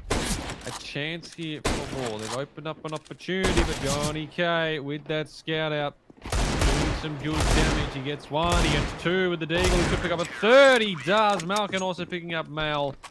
And Johnny K holding down that B side just when Roar thought they might have an opportunity to break in there. For a piece, it's all even up here on Vertigo as we get ready to see what should be another buy round for both teams. Yeah, meanwhile, there's gonna be the 8OP on Dirty, and like this is something that you need to be scared of. When Dirty's on that 8OP, you don't get a free pass, and this is gonna be the quick play onto B. Meanwhile, they're gonna commit a lot of utilities onto the B, but then they're gonna sell it as a fake and try to find a rotate. And I like what Noah's doing. He gets aggressive. He says there's no one coming onto this A, no one at these ramps at all. And look at this, they're gonna boost up and get the info. They get it. The boost up, and Dirty is caught unaware. Johnny K though, he held the side here last time. He might try and do it again. Mal has different thoughts though. Takes him down. Molotov, Rage gets one standing in it. That is all he can get though. Quest and 5 pick up Rage and Malkin, and now the 1v3 Noir. No use. Well, he's got the Molotov, but no flashes or smokes to really get into the site. And he's still going to try and see if he can get something. He does spot out one, but yeah, it's just picking up the AK. Looks like he's going to be a save as he makes his way out of there. Raw respond here on this gun round. That's going to mean a 5-4 lead. And Deakin, well, looks like it might have to be a save coming in as well.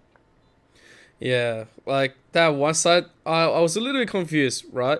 When Deakin, they had information from Noah, he stared into the abyss and saw nothing. That can only mean one thing. And then getting that big, massive boost and disabling Dirty with that 8OP, he got nothing for it. Such an investment, came back with nothing. Was just the best thing that could have happened to Raw, and Raw didn't even get anything to contest, which really means that Deakin rotated just a bit too slowly for the side of Raw, and Raw having that advantage, disabled everything, disabled both their snipers on the long range fight, and B, historically, is the weaker side onto this play. And so when you have all of that and you didn't react to it, you can only kick yourself because you didn't invest the right amount of reinforcement. Well, Dirty thinking about pushing through this smoke here back towards T spawn, holding that pretty closely, so it's just sort of spread out here from Deakin. They've got that AK at least and an MP9, but got a FAMAS, but yeah, not too much there with utilities. Try and get aggressive here and spotted out one there. There's Dirty, gets a nice bit of like 9 damage in and just says, yep, no, you can have that, I'll be on my way. He starts getting thrown this side again. The flash in, Rage gets it done very nice. There's 3 players waiting on this B side, so might look for a rotation over towards ramp here on 8. That's where the bomb looks like it's going to be heading. 53 seconds, it does allow just this slow push out. He's got a rotation in, Quest up through rafters there, manages to pick up Malkin, and now they can start breaking on towards this A site. The flashes, the smollies, the smokes. One man sits in here, waiting for something to happen to up. He wasn't there, but he decides to make his way out. Dirty just pushes through with the Tech 9. He gets one. He can't quite get the second, but stops the bomb from going down. Noah picks up one as well. Right, Mr. 5 trying to get this one done here. Now it's 1v1 situation. 4. Oh boy, 2v1. And with 6 HP remaining, Roar just squeeze over the line. Oh, such a close match right there. Deakin felt like they just got robbed right there, and Roar gleefully running away. I wasn't sure what Noir's position was like, but he fully went out of the smoke with no cover. And this is the fast play. Hold on to everything because Deakin Daddies, they are trying to sneak by and they are having nothing going for their way. Yeah, immediately just 3 kills just like that. 5 50s as well. Johnny goes flying out of the site. Doesn't get much done, unfortunately, in Rage. Taken down by Mal. 7-4. Yeah, that was a entertaining long round there. Oh man, they are gonna have to buy Dirty with the expensive 8OP. He needs to pick up frags right now for his team. On the last one, he was like at 27, and right here, he's not really having a show off at all. And meanwhile, Raw with their buys, they are looking really strong. They are just getting aggressive at this ramp here, not really respecting any of the positions of Deakin. Meanwhile, the rest of Deakin Daddies, they still are not willing to let go of that B play. They are just saying, we are always going to have that 2 to reinforce his position. And it might just work towards their advantage because Raw hasn't really decided which side they're going to go for. They haven't gotten all the information from A to make a B push or sacrifice. So this could be meaning that their signal is going to be collapsing into possibly a mid battle here. Malkin holding the line back towards those rafts. There's Noah, so the pretty nice hold here on the A site there from Deakin. The bomb though, still with the Raw players, so now they're probably thinking, all right, do we go towards this B site? But no, they're going to continue on towards A. So the bomb sitting out there towards ramp, and 45 seconds, not much time to do stuff here. Well, Mal making his way. He wants to try and go through mid and get a sneak around. That's where 5 is. So they're going to have time, though. 33 seconds. They've got to make a decision now on where they're going. 29 seconds. And Dirty picks out Mal. So 5v2. And they know that there was at least 1 or 2 players towards this mid area. And, I mean, Quest is just basically all by himself to try and get something done on A. Malcolm's holding the angle here on the left. If he goes peeking into that, he'll be able to take him down, but oh, he's not ready for the second one there, but he manages to get protected by the boxers, then goes walking on out. Noah. We'll finish it off. Pretty simple round there from Deakin. They hold the positions well. Raw lose their players, can't get any trades, and it is 5-7 after 12 rounds. And, well, still a nice bit of cash there for all, so they will be able to force back into this one. But yeah, they just couldn't quite get themselves rolling in that one. Yeah, that last one was a little bit weak-sided on the side of Raw. They haven't got the information, didn't get the right collapse. After losing 2 players, they decided to reinvest into A, and then they all got swung into like deficit. But currently, they have managed to chip up Deakin Daddies with that 3 AKs and 8 OP. Looking a little bit strong. They didn't really have anyone at B in the beginning, so now they have forced a little bit of a run back into this B. They've made plenty of noise for them to play around with. It just depends on how they're going to be pivoting towards the hold and the rest of Raw. They have slowed this down massively. Meanwhile, Deakin Daddies haven't really seen anything just yet. They are just going to trade utilities. At the same time, 7-5 is 2 rounds apart. Raw has already done heaps as a team. Oh, Rage probably would have spotted that jump right there. And that should be a little bit of info for his team. But meanwhile, he is going to jump up. That could have been a kill, but Vin gets it. But he gets the drop on him. And he didn't really have anyone defending him on towards his B side. But now the reinforcements coming in before this push really starts. Raw might reconsider what they want to do here, but the utility is going out. Looking like they want to break on towards this B side, but now there are 3 players waiting in this general vicinity. The flash goes out as well as the wing. Malcolm gets 1, he gets 2. That was a beautiful flash there. Noel gets another. Mal gets 1 blind, but Malcolm. They do the Joel. Malcolm with another one. 4 for the round, and Nice bit. Oh, a nice use of utility there from the Deakin Daddies. They get that one done. Yeah, 2 on the trot now. 6 for 7 after 13. They're looking pretty nice on this CT side, but again, Raw. Well, no real cash this round, just pistols. So might be looking like a 7-7 job here. And round to win the first half. Oh, that nade though. The nade and the molly is going to do heaps of damage. They're going to run up here. But I guess a whole line of AKs against blocks. I mean, that shouldn't be competing. And Melchi is just going to spray onto everyone verting here with a Glock on 23, 250. You're not going to be able to get anything away. I mean, he's just going to be like at the back ducking for a cover. Look at him. There is a pack of CTs converging on this man. Ver can do absolutely nothing about that. And Deakin, 7 rounds on the board, 7 apiece. And now this final gun round comes into play. It's going to be AKs across the board for Raw. Bob still and Dirty. 2 AKs on Nor and Malkin and Rage. Johnny K have those M4A4s. So basically, teams have as much as they want. Raw is short of utility compared to Deakin, but still, they've got the rifle. They've got plenty of chances to close out this first half with a round win. Whether or not they can do that remains to be seen. Well, gotta be careful though. Verdin jumps up to his head, doesn't really get to check his back. And meanwhile, they're gonna go for the boost to try to catch a player off. Johnny K, he's gonna be the one to challenge it on the wall.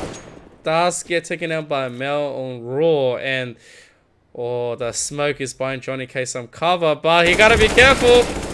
And that's just gonna be it for Vint. His health is gonna be okay, but they're all gonna survive. 4v3 and Deakin Daddies. This is the final round. Don't want to be giving this one too easily. This time they're more aggressive on towards this B site before the rotations can come in. The smokes go down. And now the bomb should be able to come down as well. It's not on the site yet, but here it comes. Dirty. Could be able to pick something up here if he can't see anything. If he wants to, he can jump around the corner, but second thoughts about it. Just holding there. His foot is just dangling off the edge because that's how physics work there. It's there towards the side. It just comes down and Malcolm can put anything off.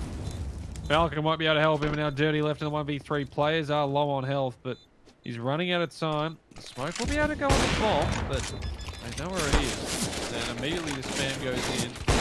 Or he's pushing him with time. He's swinging around. Dirty gets 1. That's a very nice one. Dirty gets 2. The no scope. There is no way he pulls this up. Oh my god. No. Dirty. No! There is no way! What? What? Oh, hey. That is divine providence. I can't believe it. Raw, what are you doing? You had it. That was your round. My... What universe does that happen? Oh my god, we can't even look to... We can't even think about it because we didn't get straight into the second half here. Gee, that is a mental roadblock for Raw. How do you come back from that? Oh, Dirty. He did him dirty. Oh. Just, like that is the 2 shots of the nose. It just holds the ninja defuse. Like, oh. They Pulp Fictioned it. That is just the perfect round of CS. Oh. Daddy. They turn on the T side here, and they're already jumping on towards B here, but Foreman is doing a nice job holding, as so does Quest. Johnny will manage to pick up 1 eventually, but all of the Raw players are ready, and they're all about to converge on poor Malkin. He can do absolutely nothing. Taken down, and well, Raw respond after dropping what should have been probably their 8th round in that start of that last half there. 8 apiece. I mean, MP9s across the board. It should have been A7 Raw side. Come on, I mean, like, I don't know why, but the bullets just refused. Oh no! In the beginning, Mel gets the perfect spray, and all the members are just gonna be nailed down. Everyone from Deakin Daddies is just falling. They don't really look like they can do too much at this stage. And Rage, he's gonna hit this. Might just be able to pick up a kill, and Melching gets long sprayed, and the bomb is right in front of Raw, and it's just gonna be Johnny K, and he says goodbye as soon as he popped up by Viridian. And Raw immediately take back the lead. And this is where they should start to really press their advantage. They Nova strats for T side. I wouldn't have thought Deakin would have too much strat wise for Vertigo. So their CT, they should know where they need to hold. They'd be Deakin are most likely just going to be running defense that pushes on towards the side, and they're immediately going for what looks like a B rush here. So Malcolm, they're just all pushing on towards the side. Up close is Forvin. He's going to be able to do absolutely nothing. That Molotov though, nice damage on towards Malcolm. 15 HP left, but Dirty pushing well. Those gaps. We'll be able to trade it out further from Verve. The bomb goes down. 4v3. And the quick rush side. Enough there. The utility still with Raw, so they've got a chance to get back into this one. Oh, what a play. Oh, gets a nice beauty. Gets the first done. Oh. Wow. Okay, takes it away from, well, I mean, North kind of missed his spray there, but nice hold there as Deakin respond with a very nice beat rush. And Raw, well, I'm going to drop that one down. They're still being able to bind to this one. The AWP on Ver. Now, he was popping off on the CT side on Mirage. Him and Dirty have been going basically hit for hit with these AWPs. The amount of the same plays they've been doing, the amount of aggressive they've been. The chance again, but it looks like Deakin, they're going for aggression again, and this time towards A. I'm not sure why that was the play right there without any cover. They really went for a stab thinking that this could have been an eco. But Rashik does get the traded out. And the more is being traded, but the bomb's being dropped at the side. Meanwhile, it's 3-2. Melchin losing out onto that early frag without getting any form of smoke cover or flash is going to be the one to maybe set them back. And at this stage, they have to contest this. There's going to be the molly, but Dirty is going to be put down. Johnny K does get one, but 1-2. He still has to make this push to Forvin. Meanwhile, there is going to be Cirquest roaming around, trying to get this one back. And Deakin Daddies, time is ticking, and time is definitely going to start working against them at this stage where they have to make the decision either to play for this or, yeah, get a good gamble. Yeah, 1v2. And I mean, they're holding the angles on this bomb as well. It makes it very difficult. No utility left on Johnny either. But both of them are sort of stacked towards the same side. I don't think Johnny's going to expect that, even if he tries to get one here. And the flyer on him. Forward miss. Oh, they almost got lining up. But Quest makes sure nothing too unruly happens there. 9-10 as a pause comes in. Not sure who's taking that, but looks like one of the teams wants to have a chat about their next move here. Yeah, 10-9. Things are starting to heat up on both sides. This is pretty neck and neck still, despite this is Raw's pick. Deakin Daddies hasn't been that awful on it as well. They're saying, well, the strats that you use are pretty good and they're pretty clever, but what we have is unmatched rushing power, and we're going to keep getting that aim straight in. Although they were being put down onto that last round without really a second thought, Deakin Daddies probably need to go for a readjustment and get the correct flashes utilized for A, because they do realize there was an AWP in play. Now there isn't, but without getting the long smokes to get the mask in the beginning, probably is going to work against them. And at this stage, we will see if they are going to have that adaptation. Yeah, it's definitely something to consider there. As Deakin, I'm assuming one of their players, because Dirty's only got the Deagles. I'm not sure if they've actually just not been able to buy him or it's just sitting on the floor. We'll go zooming in the camera. Let's go have a look. No, but yeah, so Dirty's just going to be sitting on the Deagle. And again, like, so for Roar as well, their buy is slightly compromised. They've got the 2 AKs and MP9 on Mal and 5 as for... so does he have a gun either? Am I missing? Is there one on the ground? Ah, there it is. The AK gets dropped.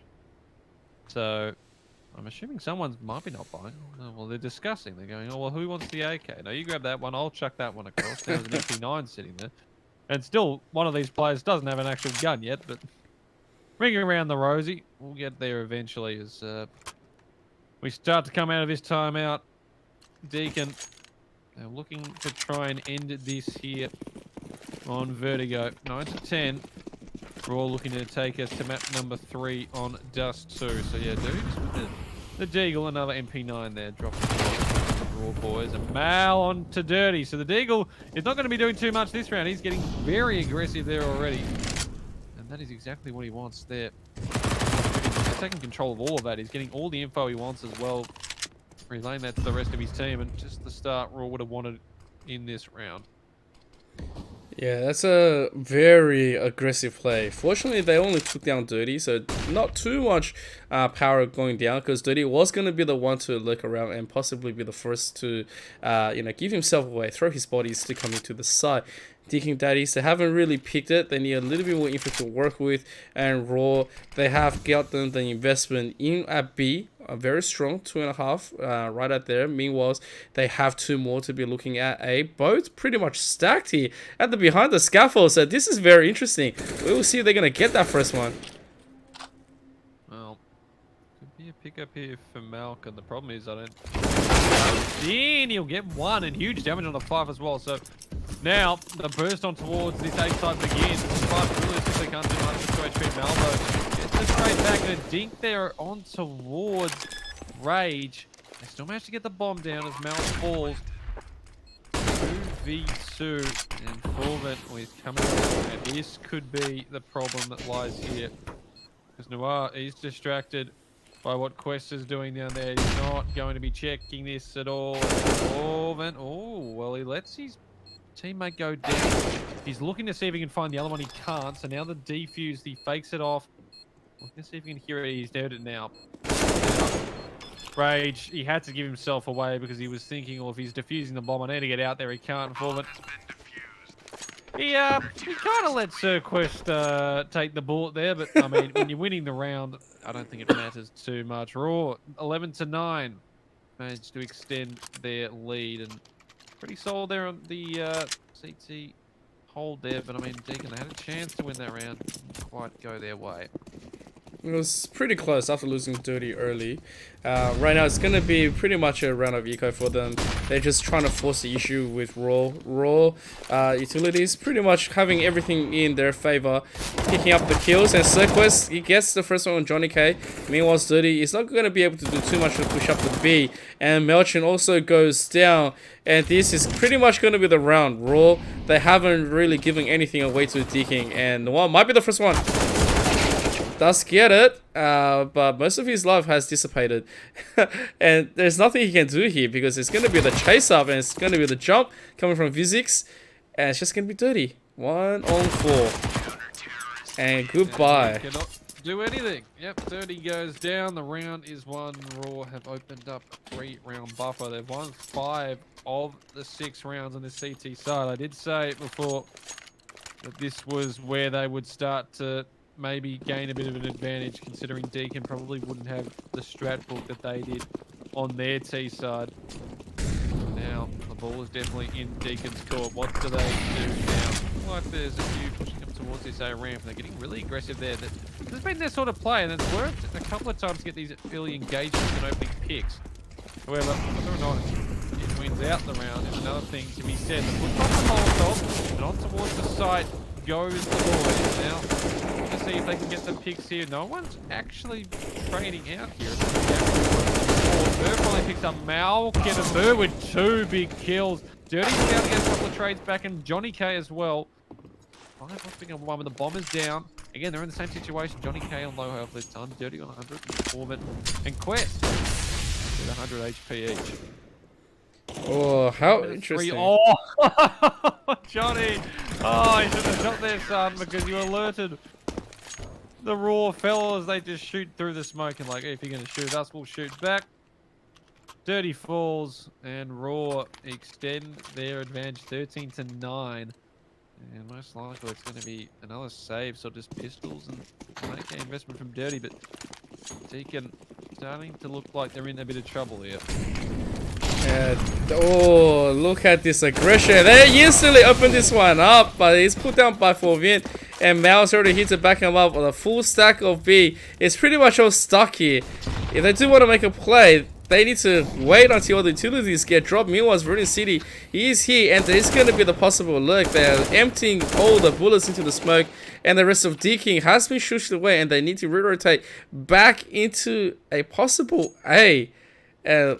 It is the correct play, but you know, you gotta have to think that UNSW Roar, they've really got this one locked down. Yeah, looking pretty simple here.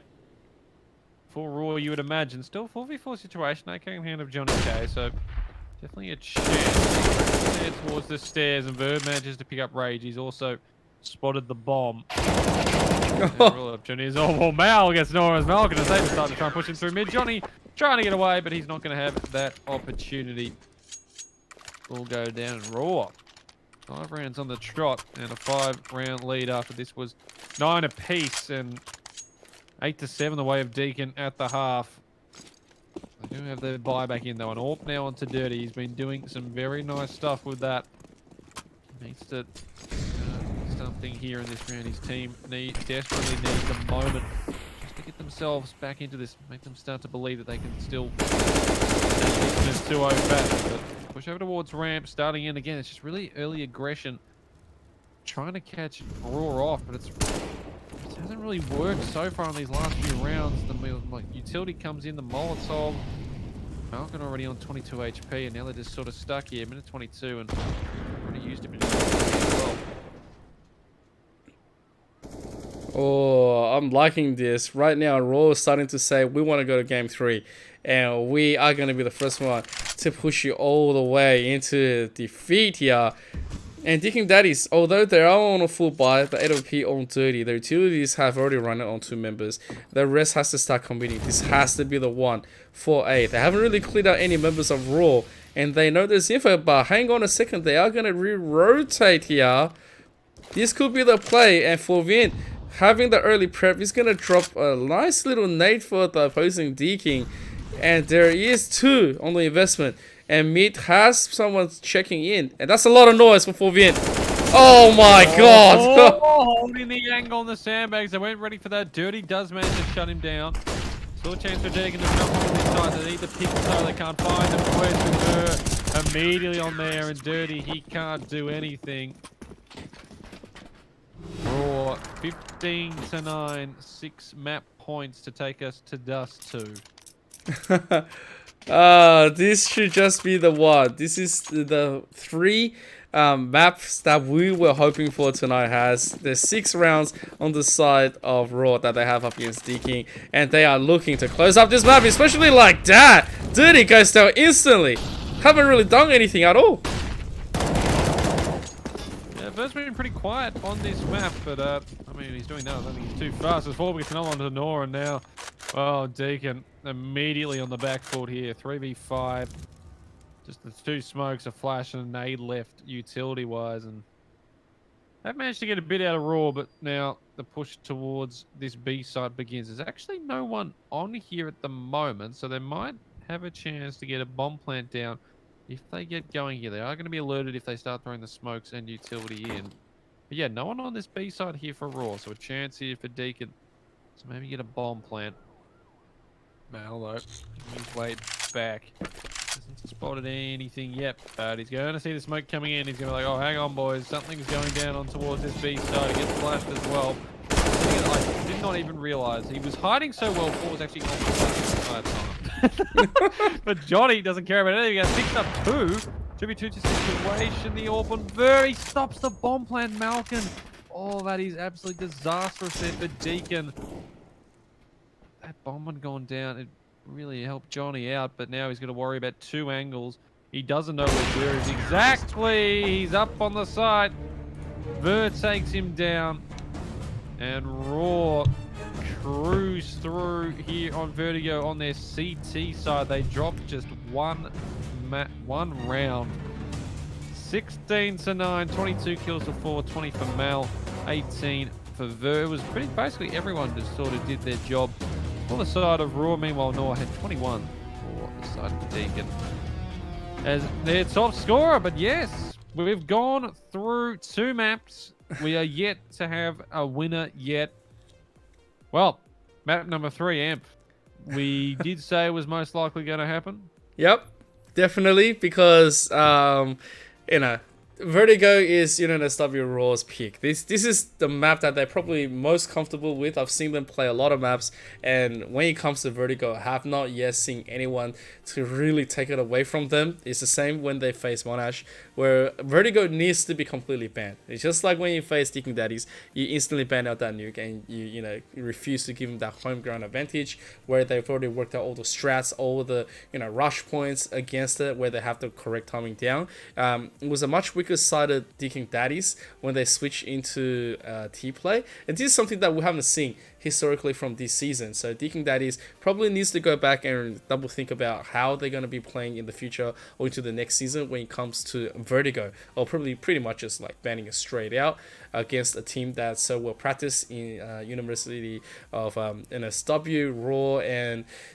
yeah, that is going to be the result. So we're going to go into a quick break for our map 3 to determine who is going to be coming third and who is going to advance into the grand finals tonight. So don't go anywhere. We'll be right back.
And ladies and gentlemen, welcome back to the final map of tonight. It is going to be Deakin Daddy against UNSW Roar in the final contentions to see who is going to go home as number 3 and taking home $250, and who is going to go up into grand finals against Monash in the grand final. So, Haz, take us through what you think.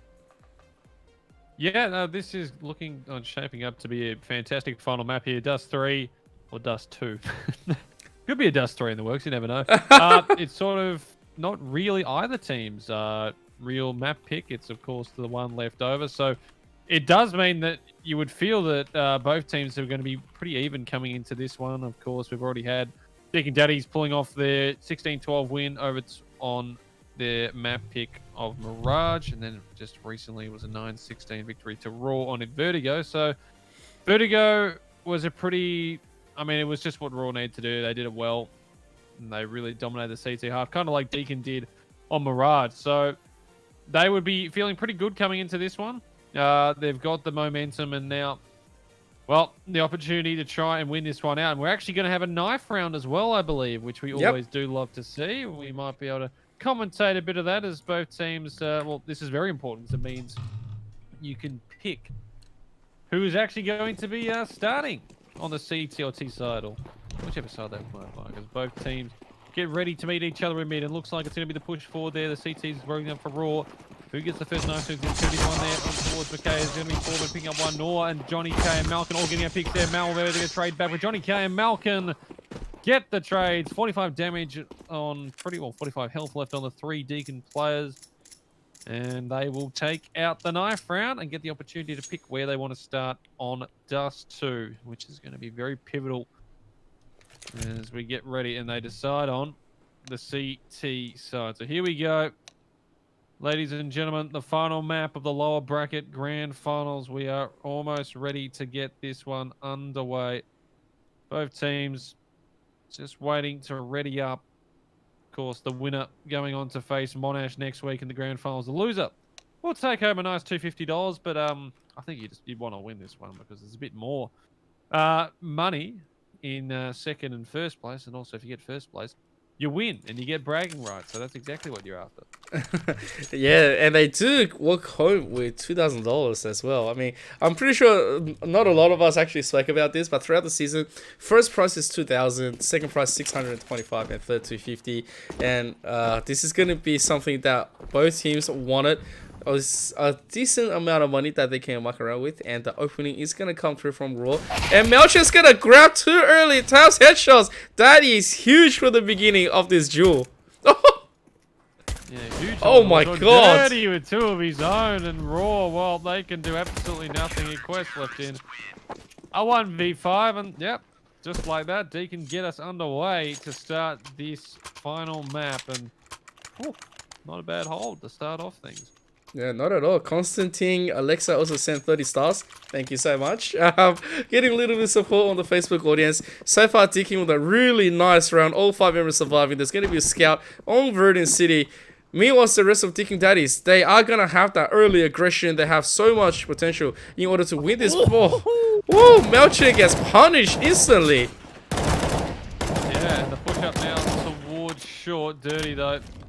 Trying to shut down that as quickly as possible. Getting Mal, and also means the bomb is stuck down there towards short. Forvin. Let's pick up that MP9. It's also a flash and also a Molotov to use as well, which I believe he might have picked up there.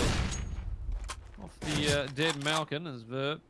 That scout in hand is looking like they're still going to commit towards this short and possibly long push as well. Johnny sitting on 14 HP in Quest. He doesn't have any utilities, so he's hoping that Johnny will maybe turn away and look toward this side here, and he's been flashed up as well. Johnny's not going to be expecting it. He's not. He's looked away, and Quest grabs him, and now sitting up towards Goose. James has a lot of work to do. He's been converged on that spot flash there. Doesn't come in time. Forvin grabs him, and Raw now have the advantage. 3v2 situation. Dirty coming out now. He's already got 2 in the round. And for a third, he can't get it. Falls there for the trade. The holding angles and North. That's the 1v3 situation. He's got an M4, but too many players. He gets 1, he gets 2, and oh, there's a chance here. Oh no, you're out in the open, son. You need to get away. The scout, he gets some tap in the legs there. 31 HP on Noir. Is he going to hold this? Stop it, and Ver coming towards it, and a wonderful clutch from Noah there. And Roar, they let it slip. Still a pretty decent round for them, though. Well, pretty much just pistols, but good save from Noah. They needed to get that one done, Deakin. They consolidate the pistol, but do have to invest quite a bit of money into this round now. Yeah, that looked like it was gonna go to Raw's way for a second. Raw coming in, investing body to body, having losing a little bit and getting the punishment on Malchin for the early aggression. They didn't do so bad. They get the plant, they do economic damage. Obviously, they don't have as much M4 on this round, which means that Raw on this round of pistols on the Deagles, they can make a quick break into it. So if I just making some noise, and it could just be the 5-man collapse all the way to short. I mean, they are sort of angling towards the doors, but currently without that much info and this long-range fight, it's not going to go their way. Mal looking to get that first one. Barely misses Melchin. He knows where Melchin is, though, and he's going to take him down. So the FAMAS and the long control sort of left. There's a commitment looking like out towards a long here. Is starting to fall in. 3 players, though, for Deakin have already made their way across to this A site. Forvent, meanwhile, he's picked up a FAMAS, and, I mean, over towards the tunnels is Quest, so he's going to be looking like he could possibly get a flank done towards short if there's an opportunity. James also getting dinked down to 5 HP. Now, he's stuck on the A side by himself, so Deakin was sort of thinking there might be a rotate towards B because they took their time there. 43 seconds, the push starts going in towards the side, and Ver, that's a lovely nade onto James. He goes down to R, tucked in now at the boxes. He needs to try and get this bomb plan stopped. He does. Can he pick up another? He was big last round. He can't do much here. Mal picked up Dirty as well. That was happening. And Johnny K, 1v4. And the pistols. The Deagle pistols this time are going to come up clutch as Johnny already taking some damage. 26 HP, just the flashbang. Molotov goes down as well, pushes him back, and he might actually get collapsed in from top mid here. Quest manages to hold his angle. He's looking at it. Johnny, he's looking for something towards lowers. I don't know if he's going to be ready for this. He manages to get Quest done, the headshot. Now Mal, can he finish off the CT man? Yeah, no, Johnny, well, actually might get away with that one. So he managed to save the M4. He'll take that. Raw are on the board, 2-1 after 3. Oh, hang on. Oop. Yeah. Look, Raw started with nothing but pistols. They actually managed to converge a nice side push into A. It's a little bit ashamed that Duty, he was being extra careful, so he did get punished by Mel on the return, where he could have potentially opened up a whole can of bullets onto the back of Raw. And now Raw, with their guns up with the 808P, they are making another push for this long play. And I'm liking how they are trying to aggressively angle it. Meanwhile, Physics can't just be the one to look, but they need to be careful. Don't want to be unnecessarily giving away. And Dirty's gonna grab the lurker on Physics and get a pickup. And that is really nice coming from Deakin. But Raw, all 4 members already are long. They are trying to make any form of sound, trying to get this through. But little do they know that currently their options are very limited, and especially Johnny K at the back, it's going to force him away from trying to re-rotate out. Yeah, and I mean, all Deakin really need to do is just sort of hold the line. As James, that CT Molly actually almost destroyed him, but it actually goes out. And now Dirty's picked up the Forvent, trying to push through the smoke. He goes down to James in a 5v2. What has happened here for Raw? They've had the guns, but they've just been able to get no damage really done. Dirty's on 17 HP, but that's it. 45 seconds. And, I mean, what can Mel really do in this situation? Oh, not much can they do right now. They're stuck at P. It's an 808 P there as well. And someone's eventually just going to be checking them in the back. So at this stage, they're just going to have to, like, wait it out. Circus is going to try to make a break for it. But he's going to have to do a roar. And that's it. That's going to be the round. Mal's going to pick up a kill, but they're going to push with that 808 P. He does get 2 kills. Doesn't get the 3rd. And here comes the rest. They say hello and thank you very much for that 808 P. Yeah, no, AK. Yeah, a few nice guns there for Deakin as Raw proving more of a charity case in that round rather than an actual team with a 4-round bye. So, oh well. I don't think Deakin are complaining, but Raw, yeah, it's not exactly what they wanted there. And now having to sacrifice a gun for Quest. He's got that tech gun. Still 4 AKs. Meanwhile, the AWP now on Dirty. AK on Johnny. The rest of his team has the M4s as, again, I want to try something towards top mid and the bomb also towards upper B. But holding that off. Maybe a look of a split B possibly through mid. Smoke actually going down to cover off the B side of things there. So maybe looking to go through CT. In fact, no, another smoke as well going down towards CT. So now where are they going to try and pull this one out? They're gearing all of this towards the B side, but can they actually hold it?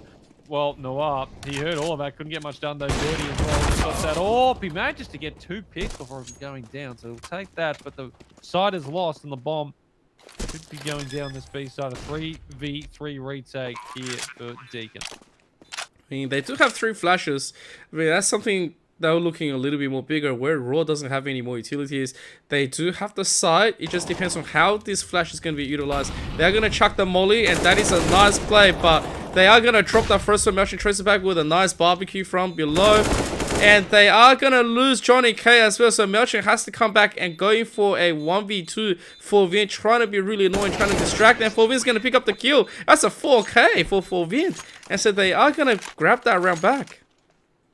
Yeah, big round there from 4Vin of 4K. And I mean, all he had to really do there was hide. He had his teammate wrapping round for the flank. And in the end, he just kills himself. But yeah, 3-2. Dirty and 4Vent leading their teams respectively. I mean, Dirty 9 kills. He has really been feeling it so far in this series as the rush out from long again. No real push here from Deakin. They're only on the pistols. They try that short push, and well, now they've been alerted to, oh, hang on, boys. I think the mile will be coming wrong. Meanwhile, Quest has picked one up towards mid as well. Johnny gets 1. Johnny gets 2. Oh my God, Johnny! 3K with the Deagle goes absolutely massive. Quest manages to get James, but Johnny K. Woo! Not too bad, son. Oh. But he's going to give his life. Circus comes from behind, back into a 1-on-2. And Dirty needs to perform here. Just needs that 1 shot. No, he doesn't get it. And now Verdun City is going to come from the backside, and they are just going to collapse Dirty. Although Johnny K and Dirty put up a mad fight right there, they are still going to go down, because at the end of the day, the spray from behind with a gunned up team is going to be the better one, where you only have pistols. So they are going to bring this one back to 3-on-3, and the rest of Raw, they're going to try to go for a quick collapse. Could just be the play into a B. They haven't looked to go completely quick, but seeing towards uppers, they might be looking to try and set up for this. Only 1 player on this B site. That's nowhere. And once that smoke dissipates, this could spell a lot of trouble. He's only got a flash. If they check this, he's only good for maybe 1 or 2 realistically. Playing anti-flash though, he's coming, but he can't anti-flash everything. He looks at 1 and 4 takes him down, and this side has been opened up. Dirty though. Has to get 1 before having to fall back down towards bottom mid.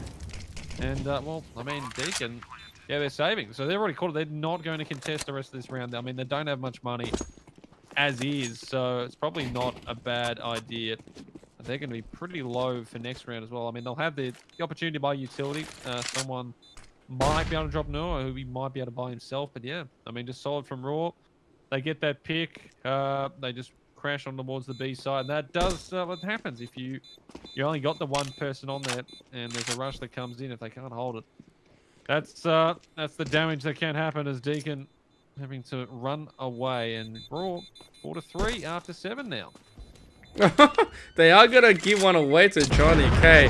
I think it was just the executive decision right there and says, you know what? We don't have the utilities. We don't want to be completely flat out broke for the next one. Keep all of our power so we can still be in contentions for the next one. And that is what Deakin Daddies is probably thinking. And Raw, that 1 full collapse onto B was so good. I mean, they pretty much have 4Vn looking at the upper tunnels and said, alright, I'll look at this while you guys make the play, and hopefully it's just going to be a 1-to-1. And they ran away with the whole team. So that is really good. Nice nade coming in, and Mel has to be pushed out here. But he's gonna pick up a kill. Yeah, Mal, you will take that, considering that he was pushed out. Didn't really want to go in for that one, but James does manage to get the trade back at least for B4. The bomb lowers. Might be an idea to go for a short play here, but unfortunately they're not going to have any idea. They can't get a long control as James picks up another. Going down to the smoke. Dirty picks up 5 as well. Dirty gets another. Can he make it a 3rd? He can! Dirty! Oh, he is absolutely feeling it. 14 and 5. And Deakin Daddy's tied up again. Oh, wow. That is really good. I mean, Dirty even provided that backup. They can't really focus firing him. And he said, okay, I'm going to have enough time to play with this. AWP, Julie in the middle. Doesn't really get anything just yet, but Rudy City is angling towards it. And look at all the guys. Raw, what's going on? Oh, man, they're going to play. Yeah, they couldn't decide what they wanted, I guess. Yeah. Lucky dip. Gun trade all around. So it also means that at the beginning they are not going to be getting the right timing if they wanted to fast one, and taking Daddies is going to solidify all of the defense. Meanwhile, I can fully respect that the smoke is going to be at the double, and they said no to Dirty's vision as well. And this is the classic Roar where they're going to be investing a lot of people into a lot of different ways of trying to angling this. Not really all the info in the world, but they're going to make noise until you start splitting. To gain short control at least, but they don't have long control. There's already 3 players out towards that area. The only good thing that can come from this though is that there's only one sitting on the side. That's Johnny K.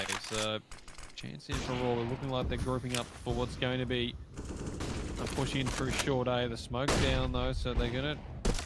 Well, they really can't decide what they're gonna do yet. 35 seconds, they really just have to at this point. The flash goes out, now the push in. There's 2 players waiting on these angles together. Nor picks up one, James, another from Mal, is trying to push in from long. No, Johnny K, dirty, oh, Deakin Daddies. Do not drop a single player, and Roar's money is in the dumps, 5-4. That one hurts. Yeah, really unfortunate. Raw, they made the bait. They made all the possible play, but as soon as that smoke and flash came out, Deakin Daddies, every person was able to pick up a kill. And they even tried to go forward, but Deakin says, no, you do not get any sort of drop on us. So, really nice round. And now this is a round of Eco. Oh my god! Johnny K, he is gonna grab a kill because Mal was ill prepared for it, and at the same time 2 AWPs staring down into this middle. You really can't rush him. His Quest is just stuck in the corner out from mid as well. He can do absolutely nothing as Dirty swings on him, and yeah, this double orb setup. That spells trouble there as Dirty, another one as well. This one on the 5, a leg from Vert. Oh, Orban actually picked this one up there, but Dirty, he is not missing anything at the moment, and Vert. Not much he can realistically do. That nade, he manages to jump away, but he's in lowers. They know he's there. They're converging on towards that position. No utility. Not a hope in the world. Maybe got here. Nor's ready there with waiting arms to greet him, so he'd be pretty happy with that. I think everyone's just having a fantastic time there. Yeah, and well, talking about having a lot of fantastic time and fun time, Constantine Alexa is going to send more stars to us. That is 60 cents in 2 weeks. Thank you so much, Constantine, for supporting Australia Esports League and all the players having all the fun. Right now, this is going to be the buy and the commitment into this B tunnel. And Noah, he sees all of this action. The question is, will Roar be able to get this trade and take the side? They're pushing, they're rushing on. The wall gets one, but he's immediately traded out. The bomb is down, and Johnny gets one himself, but Quest again. So the trades come in there for Raw. They managed to get the side. The bomb should be able to go down. That Molotov should stop Malkin from pushing in from window, and it does. Ain't no one avert. 61. So now, 3v2 situation. Malkin and James towards mid. And the man himself, Dirty, towards upper tons. He's already starting to push in. He's a Molotov out, so they know he's coming from that direction. He gets one. Quest, though, with the trade, and now Dirty. That Molotov. Imagine that Quest and Malcolm holding in the window. Ver pushing out to try and get him and finish the round. That's not going to happen, son. Deakin round number 7. And, well, B on Dust to push in or retake for CTs is usually pretty difficult. So Deakin will be taking that one all the way to the bank. And they will... Well, they're sitting here in a pretty nice position. 7-4. Roar's money is not in the worst position, but 2 Mac 10s instead of rifles. And B rush again. Mac 10s. Oh. What do we reckon, Nim? Oh, you know what I love about a Mac is that the ability to just run and spray. So once again, they're going to try to take this side. Noah's going to be the one to face it. Johnny K is going to try to quickly come up. It'll be dirty. And they are going to quickly grab that first one. Johnny K being shushed away. And the rest of the team, they are going to get an easy kill onto Mel. But this is going to be the quick one. Oh my god. Dirty. He was not respecting it, but he is, however, going to run away with his life, and the rest of Deakin is going to come up to contest. They've already flashed physics onto the side. Haven't really seen him just there until now, and that is going to be the easy cleanup. Oh my god. A retake from Malcolm. That is beautiful. Survives with 1 HP, and Raw, I mean, they had the 5v4. Mal goes for a peeking window he really didn't need to do, and then Quest had a chance to take down Dirty towards mid, misses the spray. And then he himself has then taken down and a beautiful regate there. The rest of Deakin Daddy set up Malcolm very nicely to get those 3 picks, and 8-4. Oh, Starting to make a bit of an effort, but ooh, through the door, and Noah is absolutely no more. And now could see another B rush considering they've taken one down here.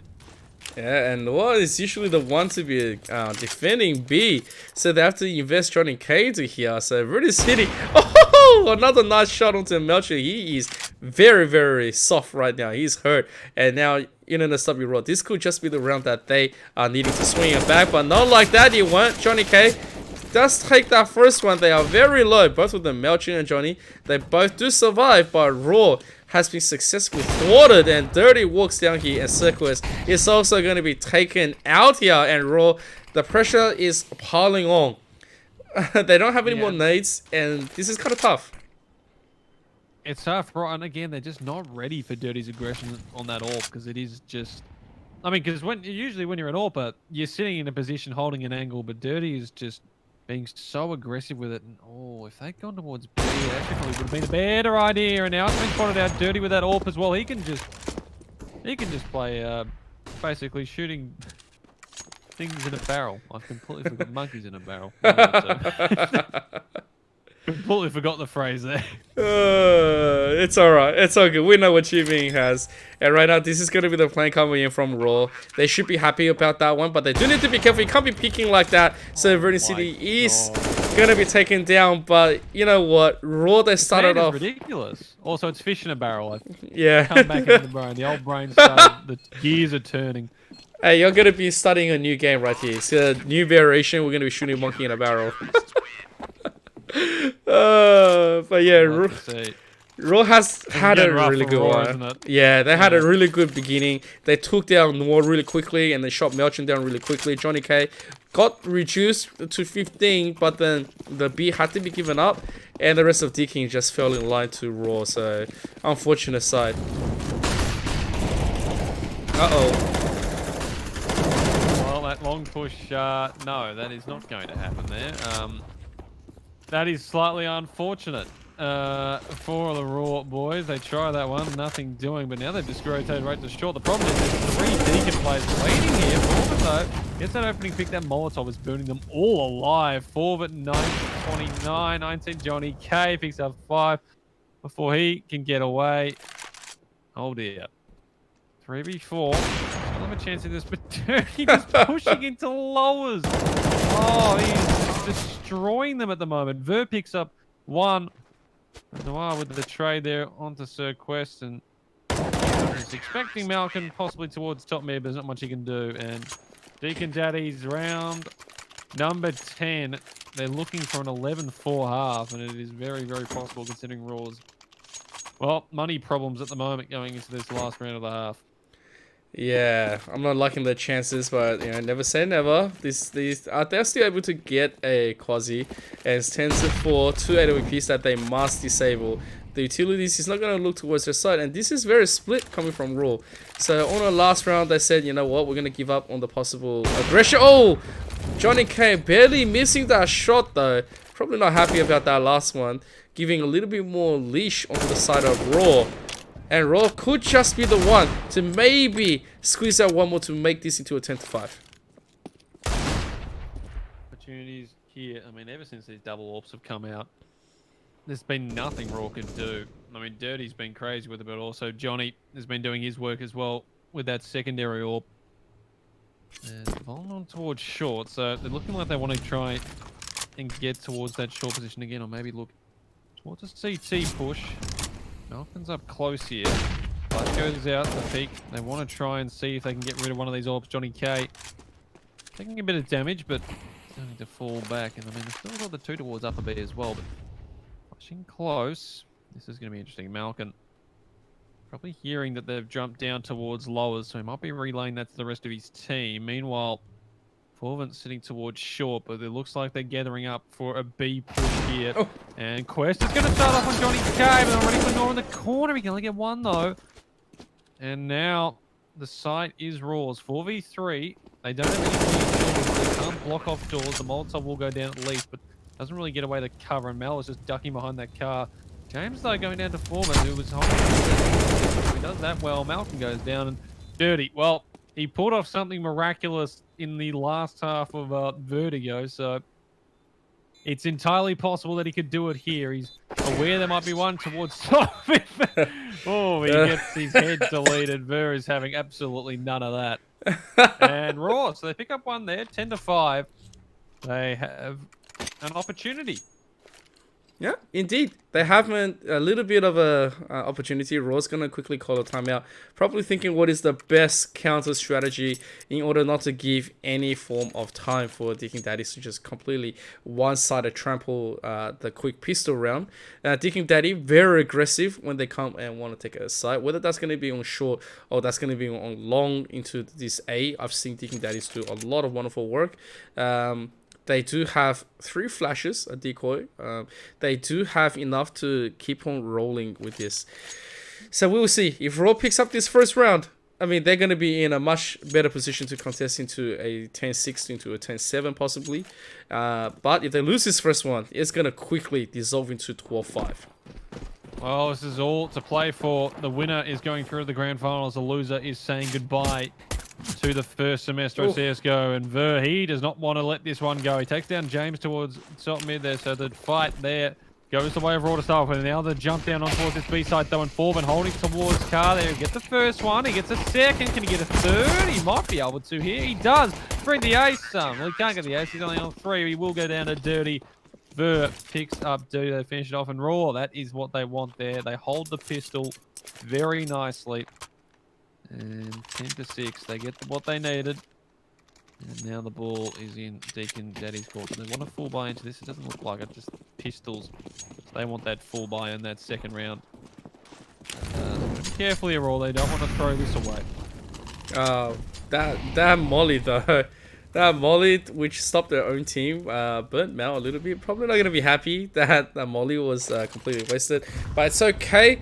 Currently, a nice nade into James. He's going to go down to 29. And this round is going to be a really quick short play here. Ooh. Oh, there. Lovely shot with the scout to start things off there. There's Dirty. Low health. He will get a nice deagle shot on the Sir Quest, but Fife and Ver ready there for the trades. They pick up kills. He gets another though. Mal the Kukli style with the max and with the MP9. Finishes him off, and Forvent will get Malcolm towards short, and Raw consolidate the pistol 7-10. And now Deakin can fully invest into this.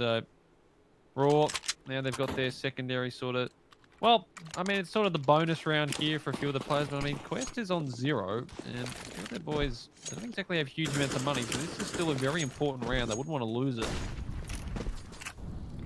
Yeah, so far, Deakin looking like they might just get super aggressive here. Mal struggling forward. I'm not sure if you fully needed to check that one, but that's a lot of info given in. And Raw, they are playing this really aggressive style. They want to take control of this short. Meanwhile, Noah's going to be here. He can just rush out here. He's going to grab a trade. Meanwhile, this is pretty much the side open onto Deakin. I mean, they don't really have to do as much as they need, but A, they can definitely make a jump, or if they do want to convert into a B, it's a two-way collapse into 4-Vint. And Deakin Daddy said, you know what? No, not here. We are going to rework this. Maybe get one more possible info into this mid and a possible retrade into Roar. So I'm not sure what the full decision is, but they have slowed this down by half a pace. Quest. Quest was not ready for that. He thought they might have just left completely, and he goes running into, or walking into, more likely, 3 players. And well, now Roar really can't do anything about this. The site is open, the bomb is down, and 10-7. And as I was saying, I mean, these play like Ver's 1300, Fours events, I think 2800. Like money wise, they still don't have really enough to push in here. They might want to pick up something possibly just from a bit of damage towards Deakin Daddies. Not going to be allowed that as they run towards the T spawn. And yeah, well, 10-7 becomes 11-7. Solid round there from Deakin Daddies. They win their first T side round. And Roar, well, even though they won the first 2, their money just not in a good state, is it? Definitely not. So it is going to be 11-7, where UNSW Roar has to go for a possible retake. It's going to be close. I mean, like, if they get the nice little bit of denial onto this, well, it could be a force spike, or just... Nope, they're not going to even bother. They're just going to be settling with what they have right here. Don't even want to be getting that many nades, so they are going to have the 1, and they're going to be looking at a Raw half defense. Meanwhile, Deakin with a full buy. They want to go ham. And look at this! They got 4 in this tunnel! He's lining them up. He gets 2 before getting taken down. So an AK retrieve there for Quest, but now, well, I mean, the plan has been relayed over to the rest of the Deakin Daddy's squad, and Ver is running as fast as his legs can carry him back towards CT.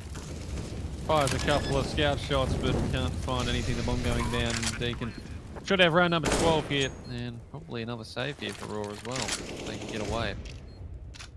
Yeah, there's nothing that they can really do about this. Raw said, you know what, let's see if we can get lucky. I think they were possibly hoping, Verdi City is going to get taken down here, so they do deny him. But the thing is, Raw probably thought about things like, you know what, if we see most of them into the tunnels, we can probably go for, like, body-to-body trade. Maybe getting, like, 4 of them. To trade 4 of us, maybe get 3 of them down to do the maximum economic damage. Unfortunately, they only get the 1 from Johnny K. They grab the AK and they say, alright, we're gonna call it quits. So that is the most they are gonna be able to get, and this full buy should be coming in. We should probably sing at 8 OP as well. We're just looking what Raw wants to do. Yeah, basically it comes down to their decisions at this point. Raw, they're going to invest into this one now. They've got the AWP over on Vert, so they can't really get the double AWP setup that Deakin Daddies had for a lot of that first half there on their CT side. They just don't have the money at the moment. As what's up for B, but it looks like it could be a push in here for Deakin Daddies. They're rushing out, and Scarpig forward needs to come up huge. He gets 1, but that's all. Looking through the splash. That's big from Mal. The 1 again, so it just trades across Malcolm with that one. 3v3, and D site notoriously hard to get into.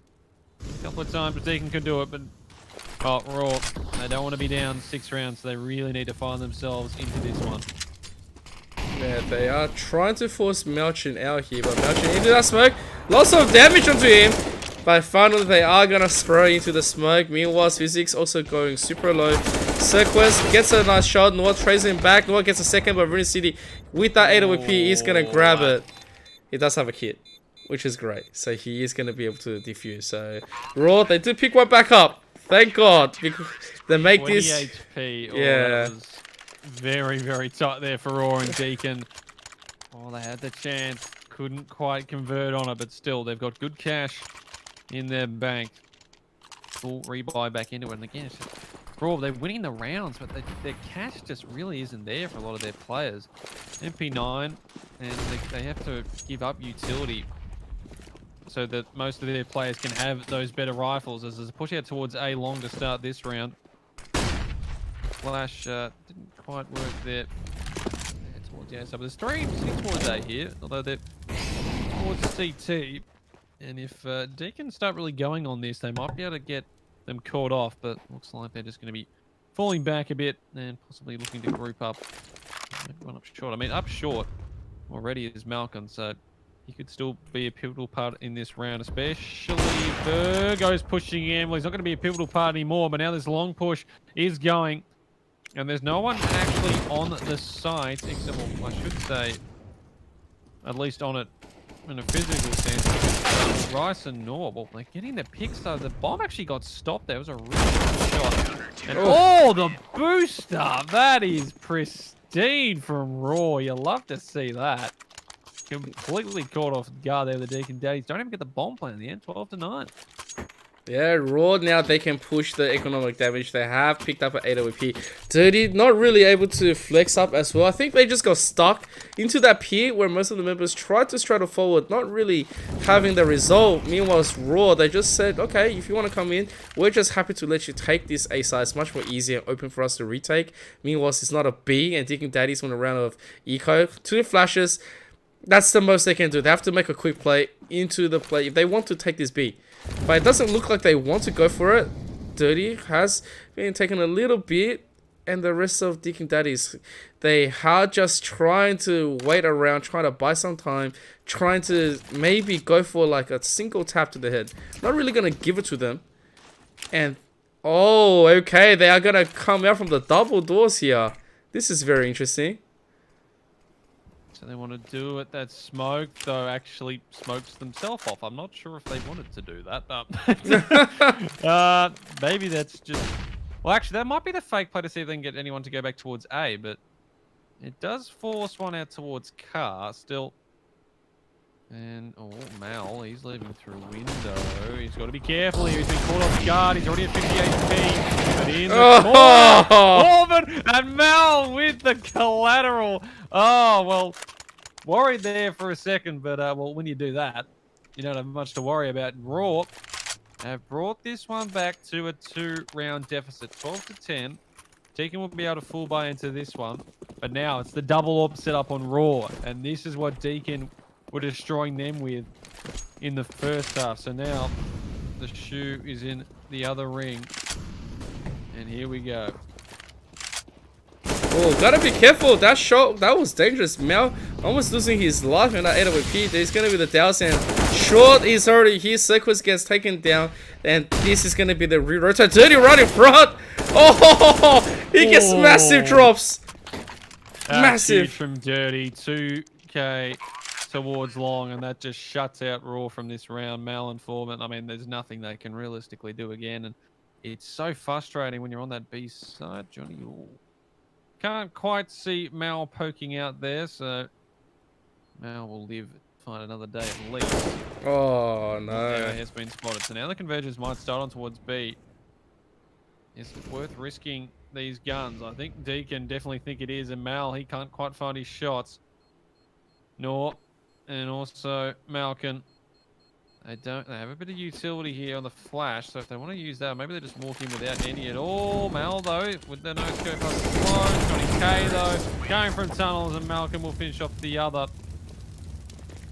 And Raw cannot save the guns across. They still do have enough money, so they should be able to buy into this one, but they lose the double AWP setup, and now they can re-establish a bit of a lead. 13-10. They get another one here. They'll just be 2 rounds away from closing out this series and putting themselves in the grand finals. Raw doesn't want to be dropping this round here, because if they drop this one, they're going to eco to the next, which is looking towards a 15-10. Look at this aggression coming from Deakin.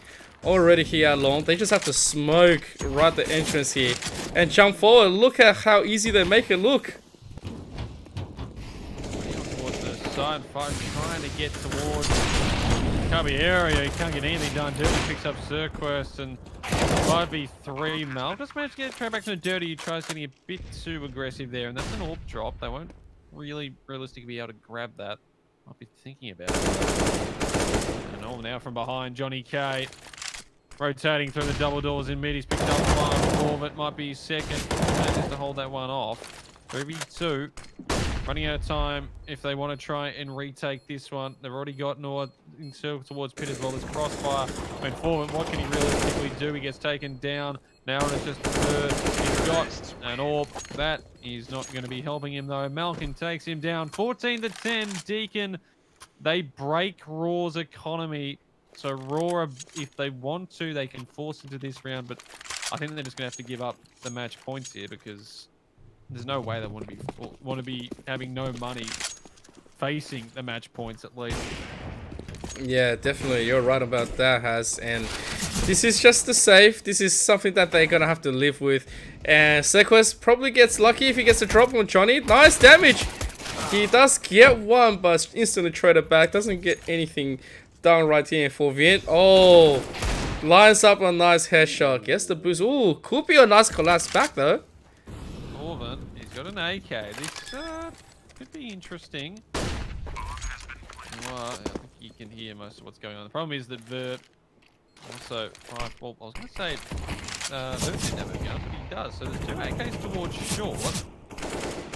With Fire here is Noir, and he has to sort of fall back from the Molotov. They heard that dirty though. He's going to fire from that rotate, and Noir holds it down nicely. To finish it off, 15-10. 5 map and series points here for Deakin Daddies. They can taste the grand finals now. Roar have to be pristine from here to keep themselves alive in the Semester 1 tournament. Yep, this is the one to make or break, as Deakin has 5 match point up tonight. Oh, Vernon City almost goes down at the beginning, instantly retreats. He can feel the pressure. They are slipping away, but Verdian is going to return a kill to Johnny K, and that's going to be some form of breathing room. If they want to advance into the grand finals, they have to reset. They need to pick up 5 in a row in order to drive this into overtime. And Roar right now, nice opening, but need to wait out for a bit more utilities coming from Deakin. Yeah, big pick there from her earlier. Now looks like the aggression is going to go towards A long, but Mal 5. This is where all of the CTs are waiting, and they're waiting with open arms as Malcolm. He manages to get one here, but that is all he's going to be able to get. 15-11 Roar. They hold that round very nicely, and now Deakin, the one with no money.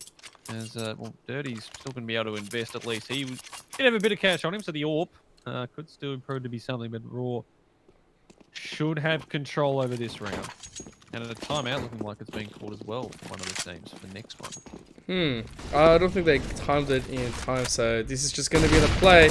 And Raw, they need to pick up this round as well. They need to pick up everything. The last one was very clean and swift. They do have the gun advantage, and they have the superiority, and especially when it gets picked up like that. Yeah, I mean, this is the opportunity to get another round here. And Dirty immediately goes down as well. They lost that. Any chance they had to try and get some aggression. I mean, I don't think they were going to be able to buy into next round either. I mean, lost bonus-wise, they're not going to have enough, I wouldn't have thought. And I feel like Deakin want to make sure they've got enough cash so that they can realistically win the round that they want to do. Let's group up towards B, and this is always dangerous, even with pistols. No utility at the back of the site. The man is fallen. He goes down. The orb comes out. 5 those 2 kills. Ver. They manages to pull it back. 3v1. North still on side. He has a chance, but realistically not too much here that he can do. No utility left. He's being held through double doors. Well, he goes walking out. He gets 1. The quest is there for the immediate trade. 15-12. Roar. Bring it back. And the terrorist timeout, which I'm assuming was going to be for the other one, comes in. And I'm going to quickly go and grab something, so take it away, Imp. Okay, so it is 15-12.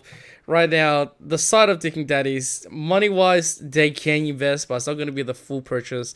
They can't exactly afford all the utilities in the world, so they have to consider if they are going to be forcing into it, which looks like they probably won't be able to. It will just be a broken bite if they do drop the round. Obviously, it is always going to be a gamble. They have 3 more rounds to work with. If they do drop this one, it's not the biggest deal in the world. So, and they don't play badly on pistols as well. So this is going to be just fine. They are going to be doing very minor adjustments. You do have some armors. You do have the Deagles in the series, and this is going to be fine. It looks like they are going to fast play this into the into this A push. Viridian City does get 1 and 2. And right now, this side is just going to look to trade 2-2. No shots come through from Viridian. Oh no! Oh no! Everyone's dropping! What have I come back Oh to? no! Raw, not like this. The pistols. Are they really going to do it for... He needs to get aggressive here. Malcolm is waiting. He gets it, but now 6 HP. Johnny K is 1 shot away from putting Deakin Daddies into the grand finals. He's holding the angle. He takes him down. Johnny K finishes it. Deakin Daddies win this series 2-1. They take down Raw 16-12 here on Dust 2. Dirty with 36 kills. Goes absolutely bananas. What a series from him, and congratulations to Deakin Daddies. They are moving on to the grand finals to face the Monash Mumale in what will be a fantastic best of 3 next week. But unfortunate for Raw, they've had some good moments in this first semester, but they fall just short, unfortunately. Yeah, Haz, it looks like I've lost your OPS ninja as well. You're not showing anymore. Oh no, that's very unfortunate. That is really unfortunate. Your OBS is just, I don't know if it's timed out or not, but I'm trying to get your picture back. Get it back for me. We want to see you, my friend. It is going to be a 2-1 victory all the way to Deakin Daddies. Oh, wow. What a night. No, 3. I think that should be back. Yeah, you're back. You're back. I was thinking, what the hell just happened? Thank you to all my loyal audience. I know you missed me for those few seconds. But yeah, what a beautiful night. Fantastic map, and what a fantastic series. I mean, you can't ask for anything better there. Yeah, look, both sides play absolutely amazing. It felt like, Deakin didn't perform as well on Vertigo as when they were on Mirage. And obviously, UNSW Roar, they had a lot of smart plays, good angles where they really push Deakin Daddies to the edge. Unfortunately, they are going to be eliminated here, going home as the 3rd. And Deakin Daddies is going to advance into the grand finals against Monash Mumalelis, where Gravens is probably waiting there for quite a while and saying, come on boys, we're ready to play. So guys, if you do enjoy anything from tonight, make sure to also check out some of our sponsors, because they are absolutely amazing. So we give massive shout out to them. Yeah, it's sponsor plug time, baby. That's go. Right. It's going to be Chatime. You've been with us for 3 hours coming into tonight. We also need a bit of a drink, so make sure to go and check out Chatime to quench that thirst. And of course, if you are watching tonight's competition and you wanted to get a better viewing experience, make sure to also check out AOC monitors, 144 to 200 Hz, YMS refresh time, G-Sync, FreeSync, and they are also 50 years in the international business. That is a brand that you can trust. Indomie Migarang, guys, beautiful snacks, noodles, all right? Indomie Migarang right now, they're doing a beautiful M-Wave collaboration, giving the prizes out. There's going to be a Respawn Ninja Tough Gaming PC with an RTX 3070, and there's, Re gaming headset. There's also the gaming monitor, mousepad, keyboard, and a mouse. So guys, if you are going to be into the running, make sure to go and purchase an Indomie Migarang and follow the link to get all the rest of the competition up. And of course, our final sponsor of the night is going to be Rig headset. What it takes to win. If you don't have one, make sure to go and pick it up. And that's going to be it. Please follow at AEL Esports League if you want to get notifications for further rounds of CSGO. There's going to be one more left. It's going to be grand finals between Monash and also Deakin Daddies. And obviously, it's going to be casted by myself and HazDaddySlim. It's going to be absolutely amazing. So please also follow us at Emperor_ZK and also at HazDaddySlim. This man is a legend. Make sure to come and chill out to our tunes and our games when we are on it. And that's gonna be it. May you all have a wonderful, wonderful night. Has any final lasting moments? Yeah, I mean, congratulations once again to the boys on Deakin Daddies. They fully deserve to get to where they are, which is the grand finals. I mean, tough luck for Raw. They definitely showed quite a lot, and I'm looking forward to see what they do come semester 2. But yeah, they'll take plenty from this, I think. There was definitely opportunities they probably had on that Dust 2 map. And considering they were down 4-11, they definitely managed to bring it back pretty well. But yeah, unfortunately just gave up a bit too much in that first half. And yeah, it was just a lot of fun tonight. Thanks again once again, Em, for joining me and doing this. It's always a good blast with you. And Can't wait for grand finals next week. That is going to be a ripper. Make sure you tune into that. And also, if there's any admins listening from AEL, make sure that one. Why don't we put it on Twitch? Eh? Why don't we put that on the? We'll put the grand finals on Twitch. I think everyone will. Oh man, yep, 100%. So guys, thank you so much for joining us. This is gonna be year 4. Haz and myself. May you all have a wonderful night. Stay safe. Peace out.